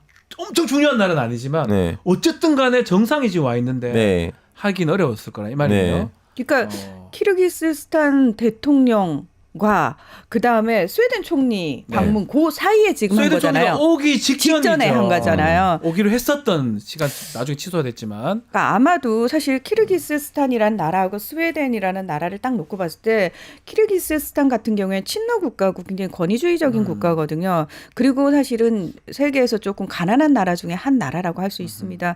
그 나라와 사실은 거의 완전한 민주주의를 하고 있는 스웨덴 이 두 나라를 놓고 봤을 때 굳이 불법 개헌을 선포한다면 전자 쪽이 훨씬 부담이 없었을 거라는 판단을 내리지 않았을까. 한마디로 굉장히 좀 무시한 거죠. 이것도 있어요. 이것도 네. 저도 그냥 보고 좀 말씀드리는 건데 이 우리 그 한국산 전자개표기를 키르기스탄에서 도입을 했고 네. 또 부정선거 음모론자들은 그거 도입했기 때문에 조작한 거 아니냐 이런 얘기까지 하는데 하필이면 이 수교 32년 만에 처음으로 만난 그 시간에 계엄이 선포된 거거든요. 뭔가 뚝뚝뚝 연결되는 것 같기도 하고요. 뭐 제 보기에는 그 오히려 이제 저는 그 국가 기관제 움직이는 거 있잖아요. 네. 그러니까 외국 정상이 있을 때는 주로 좀 약간 일을 정리를 하는데 이제 그 계엄령 선포를 했을 때 이제 국가 기관들 움직임도 보니까 그리고 다음에 이제 나왔던 진술도 있잖아요. 네. 내 이제 선포까지 했잖아. 이제 좀 움직여야 되는 거 아니냐? 근데 이제 한 시간 만에는 보고령이 나왔기 때문에 딱 봐도 원래 이분들이 이제 계엄령을 선포할 시간보다는 일찍 하셨을 것이다. 그래서 키르기스탄 왔다고 해서 하는 것보다는 그렇죠. 그냥 키르기스탄 여기서 희생양이에요. 희생양이 된 거지. 네. 시기상 뭔가 지금 하지 않으면 안 되겠다라서 그리고 저 여기서 땡긴 것이다. 그 키르기스탄의 변호단을 맡으려면 네. 중앙아시아에서 유일한 민주주의 국가는 키르기스탄이에요. 그렇죠. 그렇죠. 나머지 나라들은 다 그 소련이 약간 붕괴됐을 때 독재적인 독재보다는 이제 권위적인 네. 소련의 마지막 당서기가 아직까지도 그 나라 대통령 그래요. 그런 시스템인데 네. 키르기스탄에서 두 번이나 혁명이 일어났고 정권이 그 진미사에 갔다 왔다고 대통령 대선을 하면 한 100명 가까이 출마를 합니다. 그나마 민주 국가네요. 네, 그래서 그 투표지가 너무 길어요. 많은 사람이 대선에 100명씩 나오니까. 네. 네. 그래서 우리가 투표지 전자개표 그걸 팔았는데 그게 근데 문제다. 중요한 거는 네. 그 한국 개표기 덕분에 그나마 더 훨씬 만연하던 부정투표가 많이 줄었다. 이 얘기가 나오고 있거든요. 예. 29조 이 스마트 시티 사업 이 상당히 큰 사업 아닙니까? 이게 지금 무산이 됐어요. 키르기스탄에서 하기로 하고 간 건데 못 믿겠다, 못 하겠다 이래 된 거예요. 그러니까 앞으로 이런 등등의 외교적 충격들이 상당히 많을 것 같거든요. 이미 일어나고 있잖아요. 지금 가장 단순하게 얘기하면은 우리나라 기업들도 다국적 기업들 많아요. 이제 해외에서 사업하는 기업들 엄청 네. 많잖아요. 중요한 거는 해외 법인장들 같은 경우에 또는 외국에서 들어와 있는 다국적 기업의 법인장들이 한국은 너무 불안하니까 안전수당을 더 줘야 된다라는 네. 식으로 얘기를 하기 시작했다는 거예요.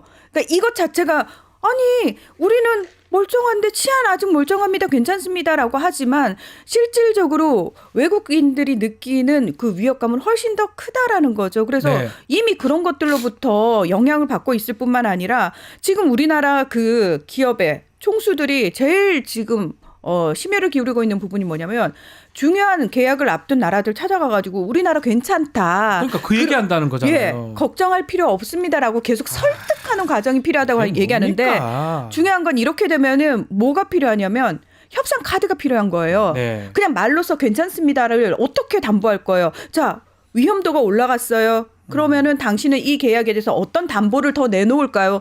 그러면은 우리 기업들은 그 담보를 훨씬 더 많이 부담을 하고 사업을 추진할 수밖에 없는 상황이라는 겁니다. 일단 외교는 다 스탑이 된 상황이에요. 네. 왜 한국은 지금 거의 무정부 상태잖아요. 그렇게 생각한단 말이에요. 외국에서는. 당연합니다. 예. 어느 나라도 한국하고 지금 중요한 걸 할 수가 없는 나라예요. 누구하고 얘기하죠?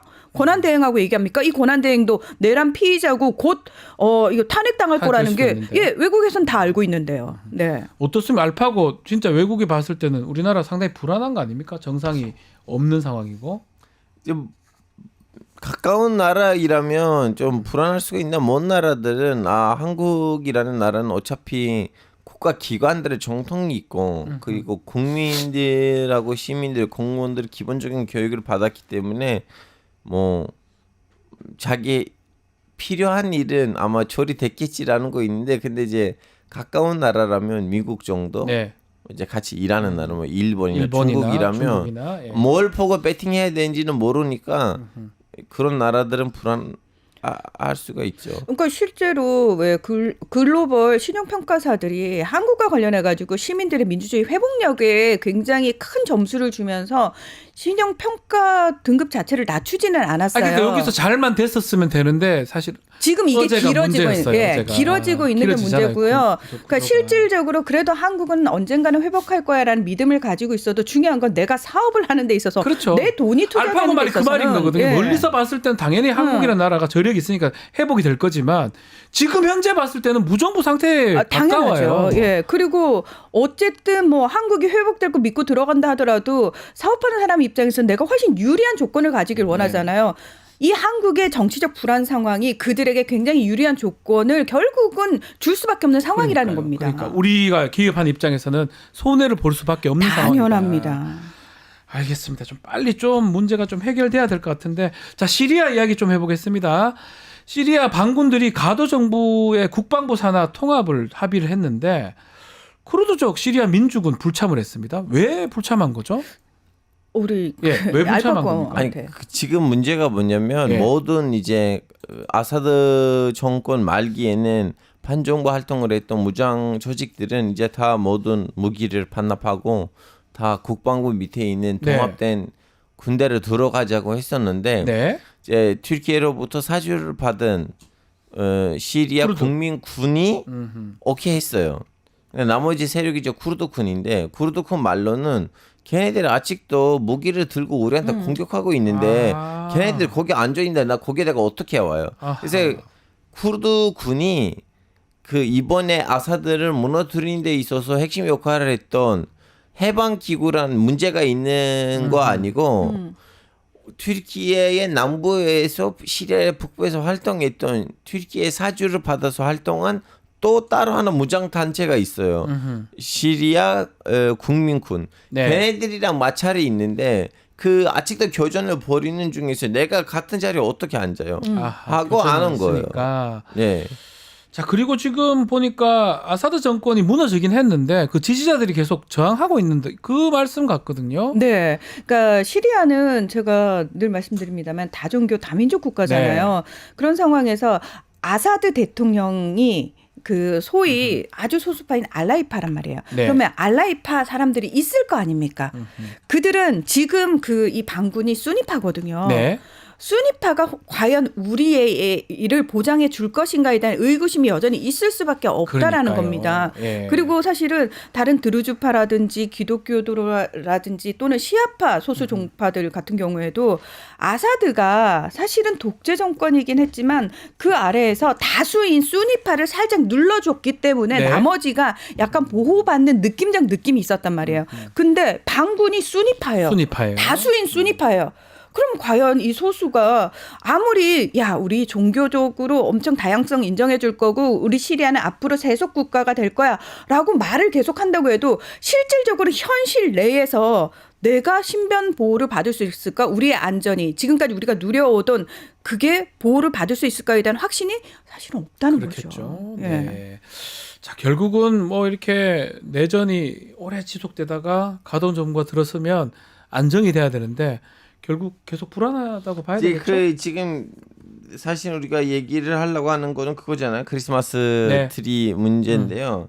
지금 이 도시는 기독교분들이 다수보다는 기독교분들의 비율이 다른 도시보다 비교적으로 많은 도시거든요. 방화가 이제 예, 있었죠? 스카일 바이라는 도시인데요. 여기서 이제 크리스마스니까 크게 크리스마스 나무를 세운 거예요. 트리. 예, 크리스마스 아 이슬람에는 저거 안 씁니까? 크리스마스 없어요. 없겠죠. 아유 죄송합니다. 질문 아니 죄송할 거예요. 잘못된 저도 거네. 한국에 와서 알게 됐죠. 크리스마스하고 신정이 같은 거일 줄 알았는데 한국에 와서 아 신정이 따로 있고 예, 1월 1일 크리스마스 따로 있고 25일, 10일, 몰랐어요. 25일. 달라요. 예. 오. 아 그리고 튀르키예 안에 있는 기독교 분들이 종교에 있으니까 그분들 크리스마스는 2월 7일이에요. 2월 6일인가? 다르군요. 예. 하여튼 이제 여기서 크리스마스 트리를 사람들 누구 2명이 와서 풀대어 버렸어요. 네. 근데 이제 바로 모하메드 졸란이 이제 새로운 이름으로 아흐메드 아샤라 발표를 했어요. 이 2명이 우리 애 아니에요. 우리 사람 아니다. 우리 사람 아니고 이 시리아를 해방시킨 데 있어서 외부에서 왔던 지하디스트예요. 아, 지하드다. 우리는 이미 그 2명을 이제 그 체포를 했고요. 그래서 우리는 그 나무를 다시 세우겠습니다. 그리고 또 분위기가 잠잠치 않으니까 그래 알겠어. 그러면 크리스마스까지 공휴일로 하겠습니다 하고 아, 공유를 했습니까? 네, 공휴일 해버렸어요. 아, 자 그러면 지금 이거 무슨 말이냐면 네. 이 에부 모하메드 알 졸란이는 아무리 봐도 외국의 시선을 알아요. 외국의 눈치를 알아요. 왜냐하면 이분이 알아요. 난 이 나라를 정상적으로 돌리지 않으면 외부에서 돈이 안 들어올 거예요. 네. 그렇죠. 그리고 경제 시장 안 풀릴 거예요. 나는 이 나라를 그 최소한의 길에서는 좀 약간 조성화를 시켜야 돼요. 근데 문제가 뭐냐면 그동안 싸웠던 애들. 네. 그동안 IS하고 알카이다랑 같이 싸웠던 애들이에요. 걔네들의 생각이 그렇게 빠르게 변할까 물음표예요. 그래서 아직까지도 불안하고 종교 갈등이 좀 더 심화될 수도 있겠네요. 그렇습니다. 어쩌면? 그 네. 쿠르드족 입장에서는 네. 튀르키예가 계속 쿠르드를 공격하는 부분도 있지만 사실은 그 쿠르드 민병대를 미국이 지원해가지고 IS를 상대를 하고 네. 있는 상황이거든요. 어떤 의미에서는 지금 반군 지도자는 사실 군복 벗고 양복 탁 입으면서 우리 세속 국가 될 거예요 이러면서 서방 국가 특사들 계속 만나면서 정상 국가로 빨리 가기 위한 준비를 하고 있는 상황이지만 여전히 북부 쪽에서는 IS 잔당들과 예, 쿠르드족이 싸우고 있는 상황이고 미군도 여전히 주둔을 하고 있는 상황이고 예. 튀르키예도 제가 봤을 때는 튀르키예가 굉장히 시리아 새로 생기는 이제 정부에 숟가락을 많이 얹고 싶어요. 영향력을 많이 행사하고 그렇죠. 싶어 합니다. 예, 지난번에 네. 얘기했지만, 네.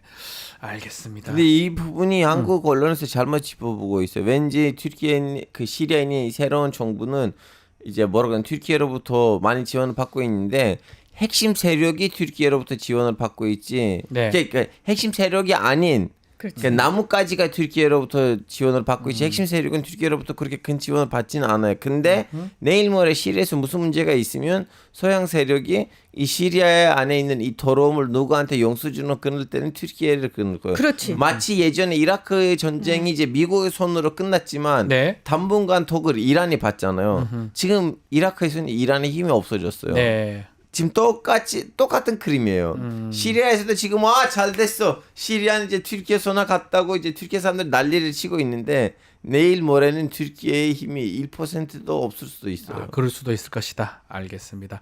자, 미국도 좀 얘기 좀 해보겠습니다. 미국 정치권에서 일론 머스크 얘기가 좀 계속 나오고 있습니다. 여야 지도부가 합의한 예산안을 무산시켰어요. 맞습니다. 야, 이거 어떻게 봐야 됩니까? 17일 날 미국 공화당하고 민주당이 임시 예산안 합의를 했습니다. 그러니까요. 예, 했는데 18일 새벽에 갑자기 머스크가 이 예산안에 찬성하는 의원들 2년 내에 퇴출될 거야. 이건 무슨 얘기냐면 이 하원 의원은 임기가 2년이잖아요. 그러니까요. 그러니까 나 그런 지금 찬성하는 의원들한테는 정치 자금 안 줄 거야 라는 식으로 협박을 하는 거죠. 그러면서 150개의 트위트를 계속 올립니다. 트위트를 올리면서 계속 압박을 하죠. 근데 트럼프 당선자는 그럼 그때 뭐 하고 있었냐? 몇 시간 후가 돼서야 이 예산안 왠지 민주당에 거저주는 것 같아. 그리고 내가 요구하는 게 있는데 미국 정부의 부채 한도 풀어줘. 왜냐하면 내가 이제 정권 잡을 거니까 나 네. 마음대로 돈 쓰고 싶으니까 요걸 요구했단 말이죠. 그러니까 바로 공화당이 이제 수정 임시안까지 만들어요. 네. 예. 근데 중요한 거는 이게 부결이 됩니다. 그러니까 이제 민주당은 야 너네 다 합의해놓고 지금 머스크가 뭐라고 하니까 이거 부결시킨 거냐 뭐 머스크가 공동 대통령이냐 그림자 대통령이냐 이러고 이제 난리가 난 겁니다. 네. 그러고 나서 이틀 후에 결국 아슬아슬하게 그 셧다운 6시간 앞두고 겨우 통과가 되기는 했는데요. 이 통과된 내용을 좀 살펴봐야 돼요. 트럼프가 요구한 부채 한도 폐지안은 들어가지 않았어요. 네. 일정 부분 조정해서 들어가긴 했지만 근데 이 안 중에 뭐가 있었냐면 중국과 관련된 투자 부분에 있어서 규제를 좀 강하게 하는 부분들이 있었는데 예. 요게 쏙 빠졌다는 거예요. 아. 왜냐하면 그전에는 민주당 공화당이 다 합의를 했거든요. 예, 예. 그런데 이게 그럼 왜 빠졌느냐. 결국은 머스크랑 관계되는 그렇죠. 거다. 머스크가 상하이에 테슬라 공장 굉장히 큰 게 있고 네. 테슬라의 뭐 엄청난 매출 절반 정도가 거기서 나오고 있는 상황이고 지금 또 상하이에 엄청난 배터리 공장 짓고 있고 머스크가 중국으로부터 엄청난 혜택을 받으면서 사업을 하고 있는 상황에서 중국을 죄게 되면은 머스크가 결국 사업적으로 타격을 받을 거기 때문에 머스크의 입김으로 인해서 공화당 의원들이 결국은 머스크한테 굴복한 거다라고 네. 이야기를 하고 있는 거죠. 중국이 심어준 사람인가 아니면 머스크는 진짜 이번 정권이 예. 많은 물음표들을 하나의 판도라 상자에다가 담아놓고 열릴 거예요. 우리가 예상치 않은 일들이 벌어질 거예요 조만간. 그 중국이 심어준 사람이 이렇게 얘기했었는데 트럼프하고 머스크하고 쭉 계속 갈 수 있습니까? 어떻게 보십니까? 일단은 이제 네. 민주당이 트럼프와 머스크 사이에 균열을 일으키기 위해서 네. 여러분은 트럼프한테 표를 줬다고 생각하시겠지만 여러분 결국은 머스크를 뽑은 거다. 머스크를 뽑은 것이다. 네, 와. 뭐 이런 식의 이제 강한 이야기들을 막 균열을 해요. 시키려고. 네. 그러니까 이제 트럼프가 이게 아무래도 좀 신경이 쓰였겠죠. 네. 이제 본인이 뭐라고 얘기를 하냐면 걱정하지 마라. 머스크는 미국의 대통령이 될 수 없어라고 얘기를 했는데 뭐냐면은 미국의 대통령이 되려면 미국에서 태어나야 되거든요. 네. 근데 남아프리카 공화국 태생이란 그쵸. 말이에요. 머스크가. 그렇기 때문에 뭐 얘기를 하는 건데 중요한 거는 지금 트럼프 입장에서도 요게 약간 신경이 쓰인다라는 거예요. 그래서 과연 머스크의 역할이 어떤 역할이냐에 대해서 지금 엄청난 분석들이 나오고 있는데 네. 일단은 트럼프가 지금은 본인한테 도움이 되고 필요하니까 같이 가는데 일정 시점 돼서 머스크가 훨씬 더 자기를 앞지르게 되고 인기가 많아지고 뭔가 스포트라이트를 다 머스크가 받게 되면은 트럼프가 그걸 못 견딜 거다라는 얘기도 있고요. 또 한쪽 편에서는 왜 우리 그 예전에 시진핑이 들어서 가지고 알리바바가 네. 날아가듯이. 규율위원회라는 걸 만들어서 거기에 왕치산을 앉혀가지고 네. 다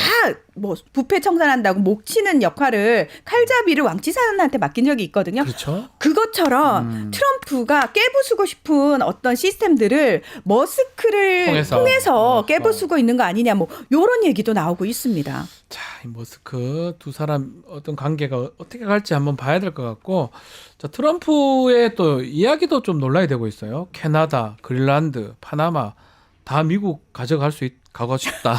거기 또 튀르키예, 한국 뭐 다 집어넣어 뭐지 모든 친미 국가들 다 갖다 넣어.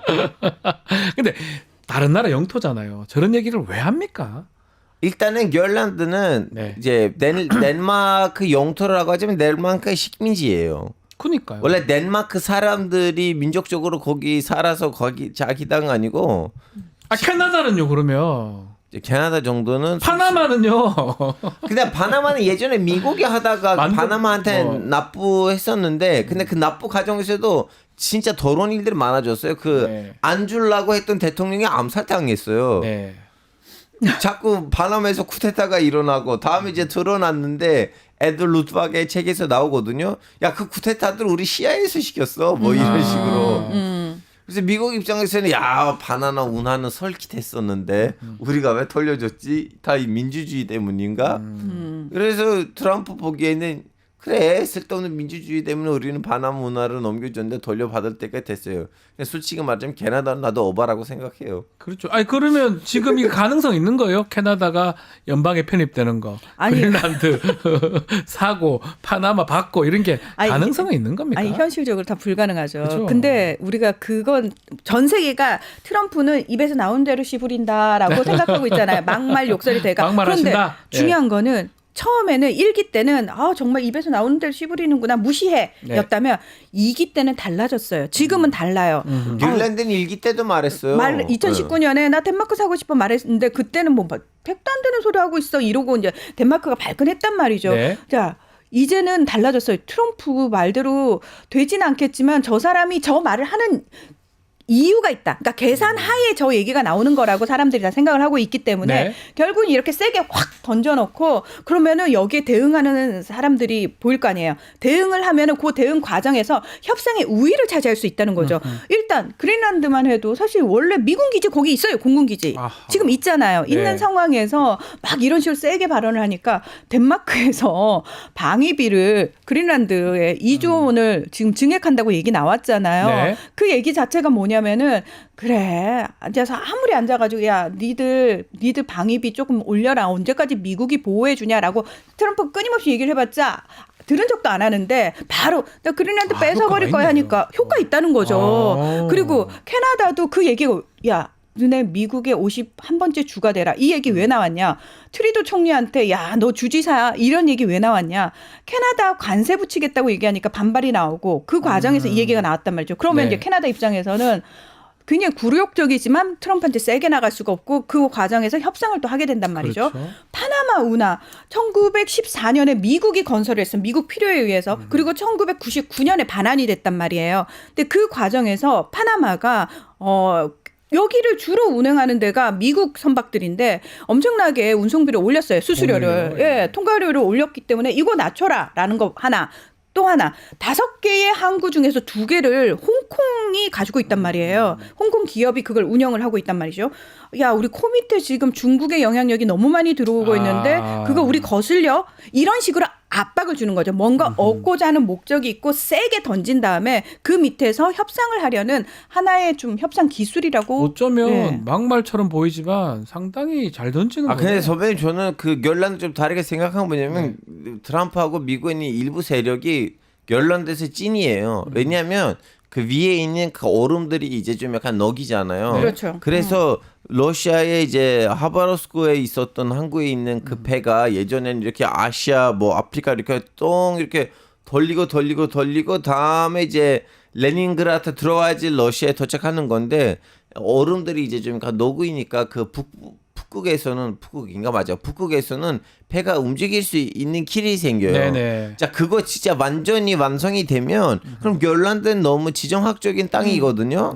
그래서 미국 입장에서는 러시아를 견제하는 데 있어서는 아하, 결란드 필요해요. 좋다. 예. 아니, 그러니까 미국 입장에서는 당연히 탐나죠. 거기 히토류라든지 천연 자원들이 엄청 많고 80%가 빙하였는데 그게 지금 녹고 있으면서 실제로 그 자원을 추출하는 데 들어가는 비용도 줄어들고 있는 거고 북극이 녹으면서 사실은 그 북극해를 둘러싼 패권 경쟁도 지금 엄청 심각한 그렇죠. 상황이거든요. 예. 거기서 이제 그러니까 트럼프가 그 얘기를 하는 거예요. 국가 안보와 세계의 자유를 위해서 야 북극해 니들 자유롭게 다니고 싶으면 거기를 러시아나 중국이 가지는 것보다 우리가 가지는 게 니들한테는 항행의 자유에서 엄청 유리하지 않니? 라고 이야기를 하고 있지만 현실적으로 그린란드 그 당시에 2019년에 워싱턴 포스트가 그러면 이 땅 얼마면 살 수 있을까 이러고 추정을 했어요. 네. 그러니까 2,000조 원이 넘는다라고 얘기를 2,000조 하죠. 원이요? 그리고 그 안에 사람들 살고 있어요. 5만 네. 7천 명 정도. 네. 그래서 어쨌든 저 버킷리스트예요. 가보고 싶어요.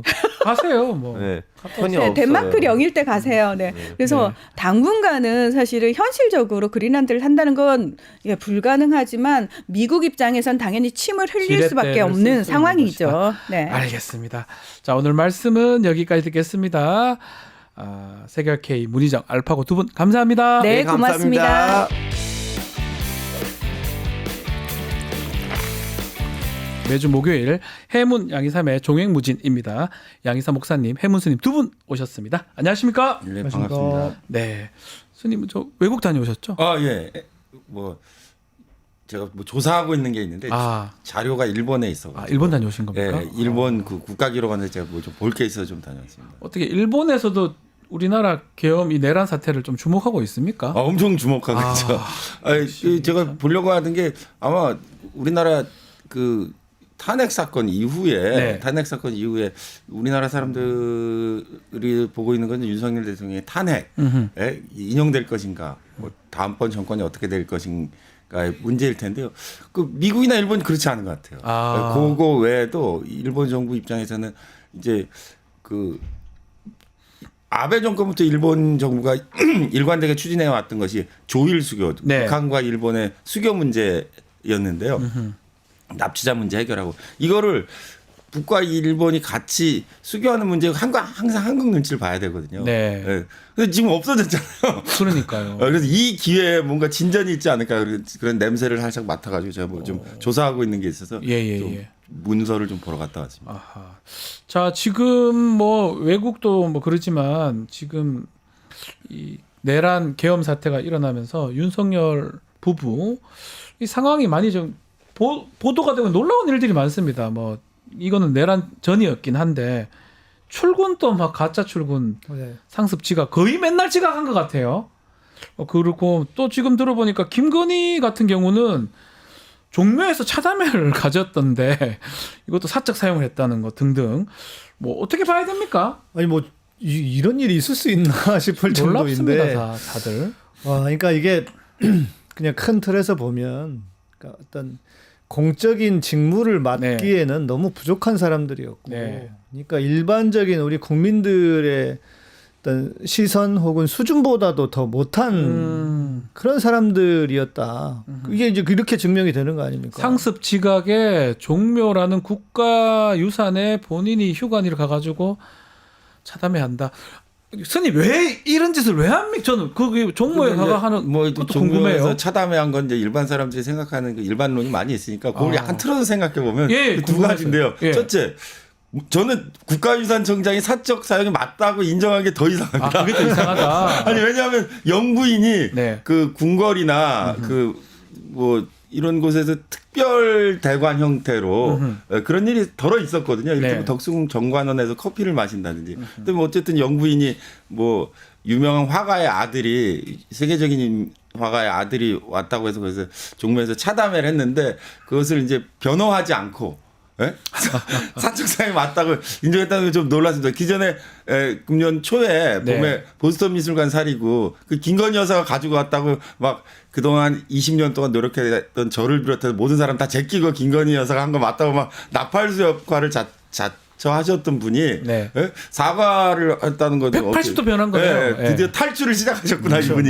이제 권력이라는 것이 항상 탈출을 시작하면은 무너지는데 이것도 하나의 그 징조 아닌가. 탈출의 하나가 아닌가. 네, 그렇게 생각하고 두 번째는 종묘에 갔다는 거에 놀랐어요. 종묘 왜 갔습니까? 종묘라는 게 사람들이 생각한 세계문화유산이 아니고 종묘는 전주희 씨 이 왕손, 네. 예, 뭐 용비어천가에 나오는 사람들부터 시작해서 그 순종까지 왕과 왕비의 위패를 모신 것이에요. 맞습니다. 그 사당이에요. 그 네. 국가 사당이 전주희 씨 아니고 사당이에요. 자기들 그 왕손들만의 아, 사당이에요. 김건희 김씨인데.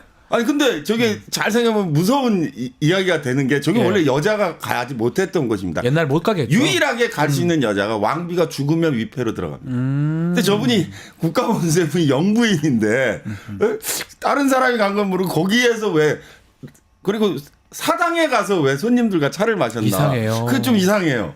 그리고 더 이상한 거는 저분이 그 차를 마셨던 장소가 망묘루라는 곳인데 뭐죠? 바라볼 망자에 종묘할 때 묘자예요. 그러니까 곧 거기 들어가기 전에 대기하던 장소인데 와 거기서. 그리고 그 왕 죽기 전에 대기하는 장소. 대기하는 장소 혹은 뭐 윗배를 대기하고 이제 좀 있으면 이제 종묘 영령전이나 이런 네. 것으로 윗배로 안치되는 곳인데 왜 국가원수의 부인께서 그 옛날로 치면 왕비라고 자기 생각하고 있을 텐데 그 왕비는 죽어서 거기에 딱 들어가서 문 잠그면 끝인데 거기에 가서 뭔가 무속을 좋아하니까 뭔가 연결시키려고 아니, 했던 그 게 아닌가 생각도 들기도 불길한 하고. 장소인데 왕비의 예. 입장에서는 그 왜 저기에 가서 어쨌든 뭐 이해할 수 없는 내용. 불길에서 청와대도 안 들어가고 옮겼던 사람들이 뭘 알고 갔을까요? 저는 본인의 그냥 소명이 끝났다는 건데 그거 좀 그러니까 아주 그런 본인이 진짜 그렇게 어떤 뭐 어떤 예언적인 메시지로 그렇게 하는 거기를 바라는데 근데 제가 볼 때는 뭘 알고 했을까? 그냥 종묘는 사람들이 비교적 잘 이렇게 안 알려져 있고. 아 그래서 그냥 간 네, 것이다. 그러니까 그냥 뭐 내가 가서 한번 하지 뭐 이런 게 아니었을까? 근데 저게 비공개 지역이다가 네. 요즘에 최근에 이제 개방하기로 했다는 지역인데 어쨌든 저 이름이라든지 아니면 저기에서 바로 그 영령전을 바라보면서 있는데 그 위패를 모시기 위해서 대기하고 있던 또 제살 지내기 위해서 대기하는 자 거기에 저분이 가서 있었다는 게 이해가 되지 않아요. 처음부터 얘기했지만 이 정권은 뭔가 해석을 우리가 과잉 해석을 하고 있다. 그러니까 뭔가 거기다 자꾸 의미를 부여하고 뭐 왜 그랬을까 찾는데 그게 없어. 의미가 제가 볼 때 그럴 필요가 없다. 제가 그냥 볼 때는 무속이다 그렇습니다. 뭐 이런 네. 등등 얘기인데 네. 무속 얘기 좀 더 해보죠. 지금 한덕수 권한대행 일들이 좀 문제가 되고 있어요. 탄핵 헌법재판관 임명도 그렇고 특검법 부분도 그렇고 이제 그런데 지금 한덕수 대행의 그 부인도 지금 무속 전문가다. 또 김건희하고 무슨 관련이 있다. 이런 얘기가 있습니다. 또 노상원 이 사람도 이번에 점집에 가서 계속 물어봤대. 군산에 점집 11번이 갔다고 하던데 20번인가요? 20번. 이 정권의 무속 논란. 야, 이런 정권이 있었나 싶을 정도로 우리 스님한테 제가 질문 한번 드려볼까요? 좀 일반론으로 먼저 이야기하면은 이번 정권뿐만 아니라 이 앞에 정권, 있긴 앞에 있었습니까? 정권들 계속 그런 일이 있었고 특히 장성들 부인들 승진철 되면 별 다냐 마냐 해서 온갖 사찰과 무당집을 가는 거 다 세상에 그거는 알려진 뭐, 것인데 일단 이번 정권에서 이 무속 논란이 계속 일어나는 것은 윤석열 대통령과 김건희 여사가 계속 자초한 면이 있어요. 그러다 보니까 이제 파생적으로 여기저기 다 걸려 나오고 있는 것 같은데, 어쨌든 무속이란 것이 그 자기 위안적 의미가 있는 것이지 손에 왕자 쓰고 나왔다고 해서 왕 되는 거 아니기 때문에 너무 지나친 접근은 이 내란 에 대한 본질을 흐리기 때문에 저는 위험하다고 생각하는데요. 조금 이것도 그래도 이해되지 않는 건 이 정보사령관 하셨던 분이 그 무슨 애기보살하고 같이 점집을 하고 있었다는 거 이건 뭐 영화 속의 한 장면인가 아니면 뭐 본인을 은폐하는 기술인가 그런 생각을 좀 해봤고요. 제일 제가 그 주목한 것은 영국 시사 주간지인데요. 더 타임스라는 보도가 제일 그 저한테 좀 다시 한번 생각하게 했는데 그 이번 사건을 대해서 레이디 맥베스다라는 얘기했습니다. 그 맥베드라는 섹스피어 비극에 맥베드는 원래 그 왕이 될 생각이 없었는데 마누라 닥달 때문에 왕을 죽이고 권력을 뺏었고 그 무속 마녀들로부터 3가지 신탁을 받았는데 그 3가지 신탁 때문에 왕이 되었고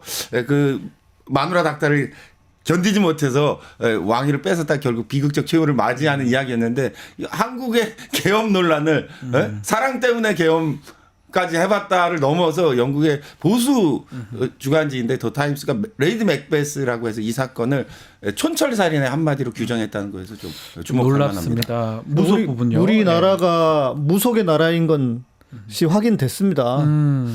그런데 그 이제 이거 같아요.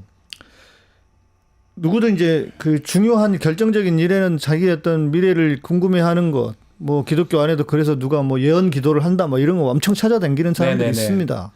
그 심정은 이해하지만 문제는 여기에 매여 살고 있다는 거예요. 이 국가의 가장 중요한 결정을 해야 되는 사람이 그 사람들이 여기에 매여서 제가 전에 듣기로는 이제 김건희 같은 경우에는 커버너 컨텐츠에서 그 팜플렛에 문구 하나를 정하는 그것도 점쟁이한테 물어봤다는 거예요. 그래요? 네. 그러니까 그 정도였다고 합니다. 그러니까 지금 모든 것들은 다 무속으로 해석하면 다 이해가 될 정도인데, 그러니까 그게 이제 큰 틀에서 보면 이런 사람들이 대통령이 되었다는 것은 우리 사회가 얼마나 겉은 화려하고 번지를 하지만 속은 좀 문드러져 있는가. 그러니까 이거를 이번 기회에 우리가 정말 좀 우리 스스로도 좀 돌아봐야 되지 않을까.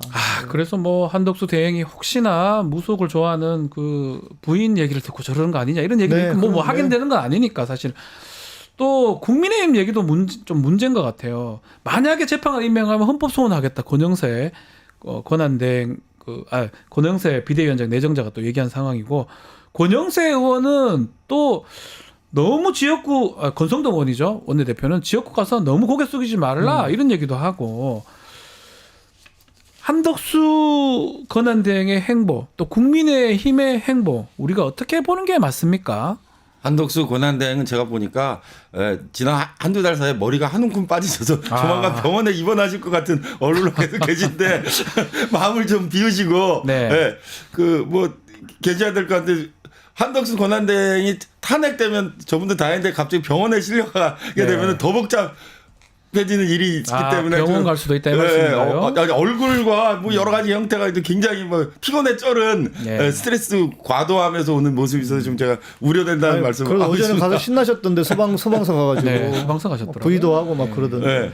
그런데 이게 이 한덕수 대행 문제도 그렇고 그 국민의힘 얘기도 그런데 이 방어 모드가 작동돼서 그런 것 같아요.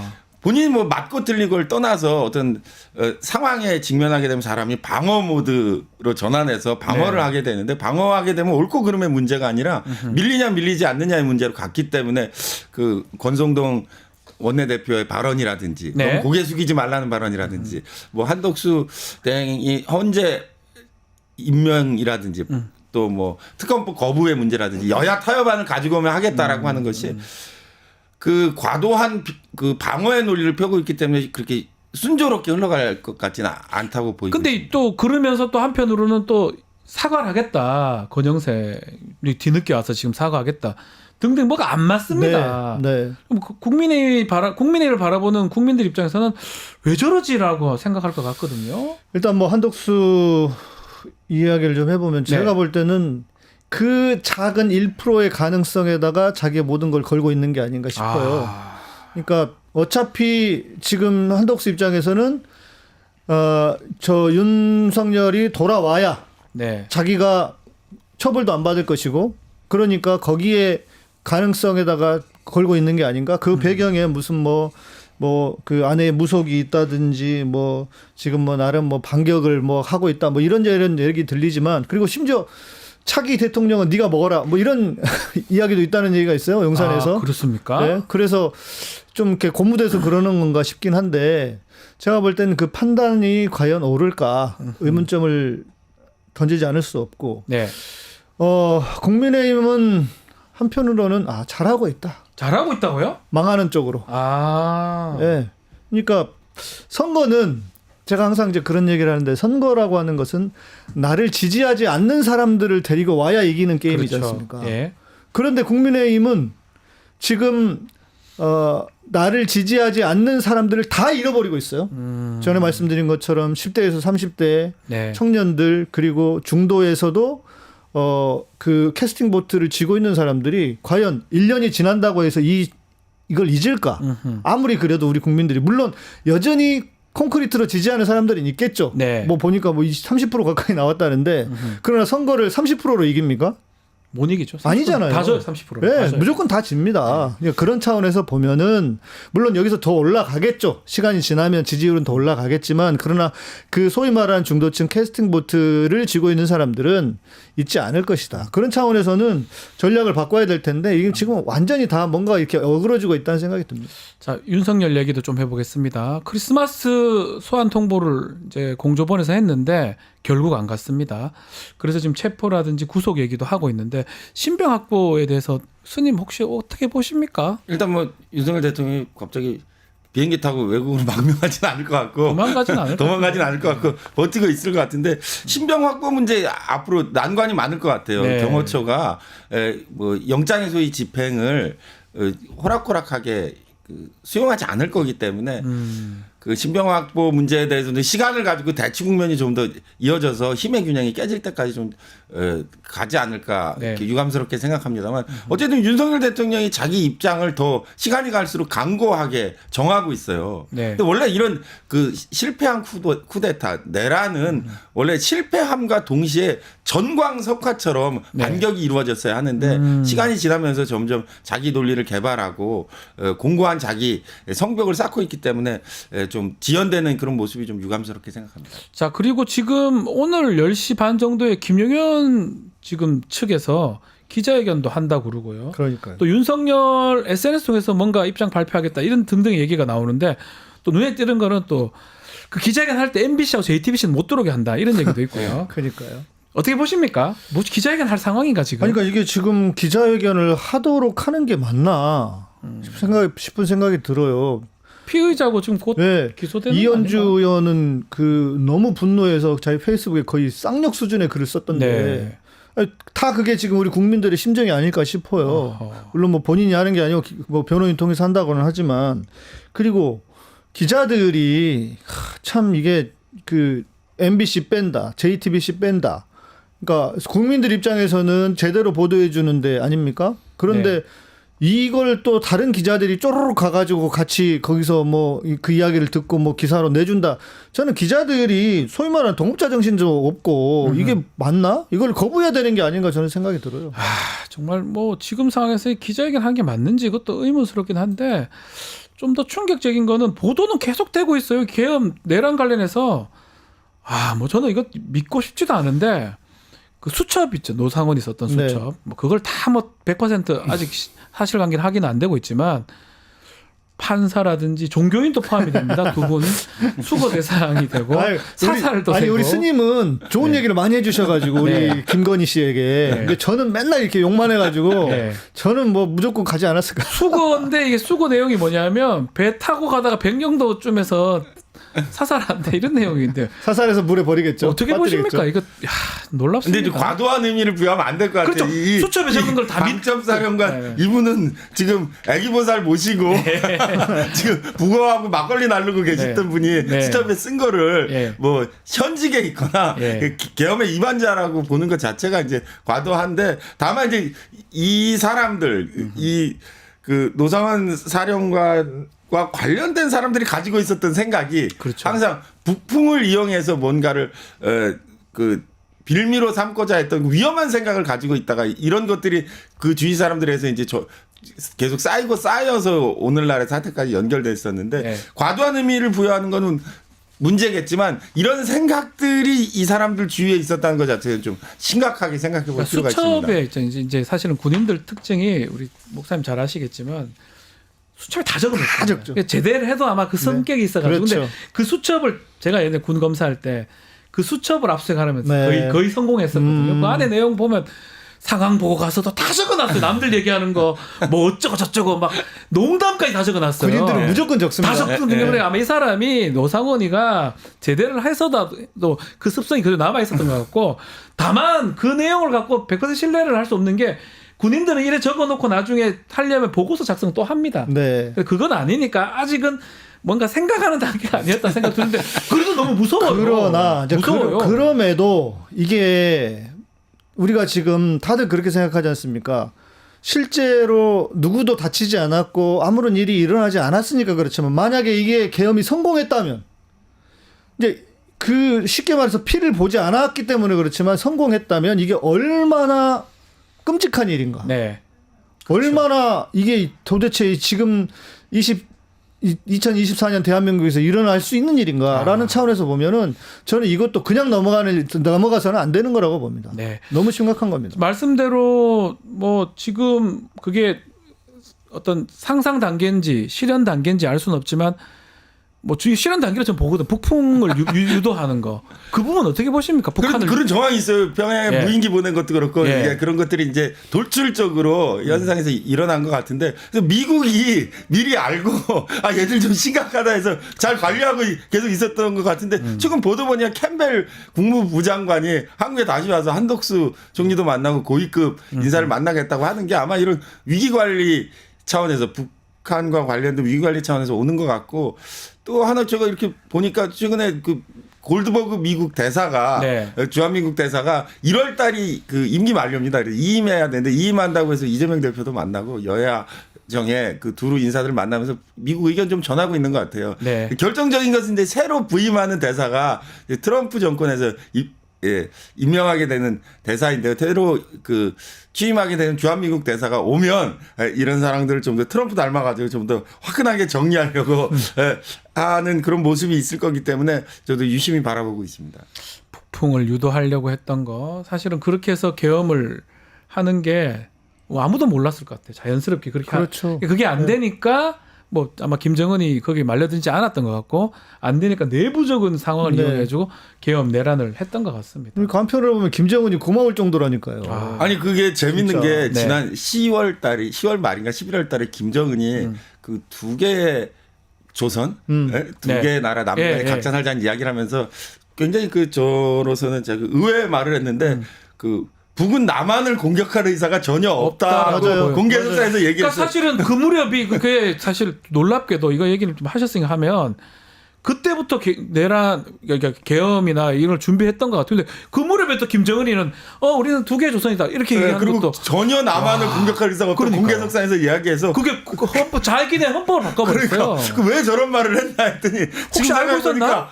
그러니까 알고 있었다 했겠죠. 그리고 공개 북한도 장소에서 나름 뭐 첩보를 받을 수 있었겠죠. 그런 차원에서 놓고 보면, 그러니까 이게 한국에서는 계속 북한을 북침 아닙니까? 북침 하려고 했고. 북침이죠. 북침 아닙니까? 북침 하려고 했고. 그런데 오히려 북한이 대응을 안 했다. 몇 번 포도 쏘고 뭐 무슨 무인기 막 헬기 소리 가까운 무인기도 보내가지고 평양 상공에 보내고. 야, 정말 이거는 진짜 북한이 가만히 있었다는 게 진짜 너무 신기하고 감사할 정도예요. 한반도 평화와 안정을 위해서 김정은이 공개 발언했다는 게 저는 어떻게 보면은 이게 어떻게 된 건가. 알고 한 건지 뭐 우연의 일치인지 모르지만 어쨌든 간에 북한이 거기서 뭐 반응을 안 했기 때문에 네. 지금 드러난 사실대로만 얘기를 해드리면 그렇기 때문에 그 어떤 국지전이라든지 전쟁의 위협은 사실 없어졌던 게 아닌가 생각도 듭니다. 제가 실은 한때 한 네. 몇 달 전에 한 3, 4주 한 달 가까이를 네. 하도 전쟁 이야기를 많이 했으니까요.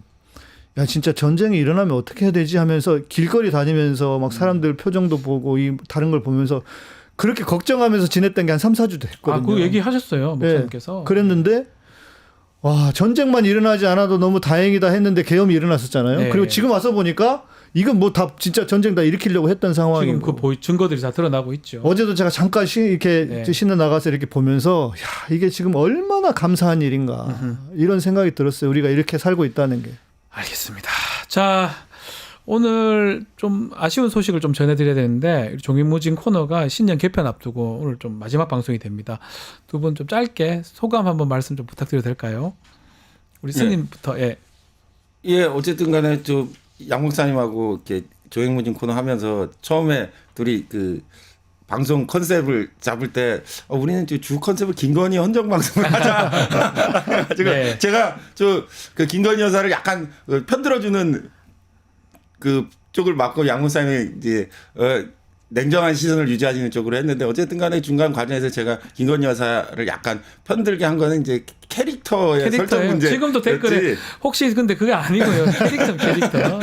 네. 돌려가기 모르시나 돌려가기. 네, 뭐 그 정도로 이렇게 생각해 주시면 좋고 제가 뭐 김건희 여사 편들거나 그러진 않습니다. 근데 그 제가 김건희 여사에 대해서 얘기한 것 때문에 김건희 여사 관심을 가져가지고 몇 번 봤다고 누가 전하는 거 보니까 그래서 어쨌든 헌정 방송 성공한 것 같고 또 저는 스님 덕분에 죽을 뻔했어요. 네. 또 중간에 보스턴 미술관에 있는 사리를 가지고 와서 일이죠. 김건희 여사가 잠적을 끝내고 다시 세상에 내려오게 했다는 게 방송하면서 큰 보람이었던 것 같습니다. 네, 목사님 좀 짧게 말씀 좀. 네, 보니까 한 1년 정도 딱 됐더라고요, 네. 저희가. 그래서 또 스님하고 저는 이제 스님을 통해서 야, 이렇게 다른 시각을 가지고 있어요. 스님한테 많이 배웠어요. 네. 그리고 또 우리 박지훈 변호사님 함께 하면서 또 재밌는 시간을 보냈고 불러주셔서 아무튼 감사했고 네. 지금 우리 너무 힘든 시기입니다. 그리고 여전히 불안하기도 하고 다들. 그런데 저는 이렇게 생각해요. 그냥 잔당들의 세력이 준동하고 있다. 네, 아직까지. 예. 마지막은 희극이 될 것이다. 예.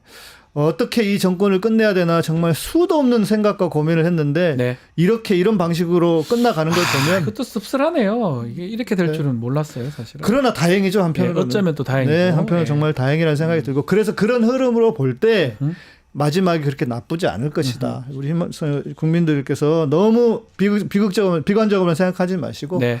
좀 희망을 가지고 새로운 대한민국 만들기 위해 함께 했으면 좋겠습니다. 자, 저희 마치기 전에 저희가 꽃다발을 좀 준비를 했습니다. 너무 감사하다는 의미에서 꽃다발. 카메라를 그렇게 딱 만드셨네요, 우리 제작진께서. 너무 감사드립니다. 하여튼 또 아마 또 만날 또 고정적으로는 아니지만 또 인터뷰나 이런 걸로 그때는 좀 종교 이야기를 해야 될 것 같아요. 두 분 말씀 너무너무 감사하게 잘 들었습니다. 고맙습니다. 네, 감사합니다.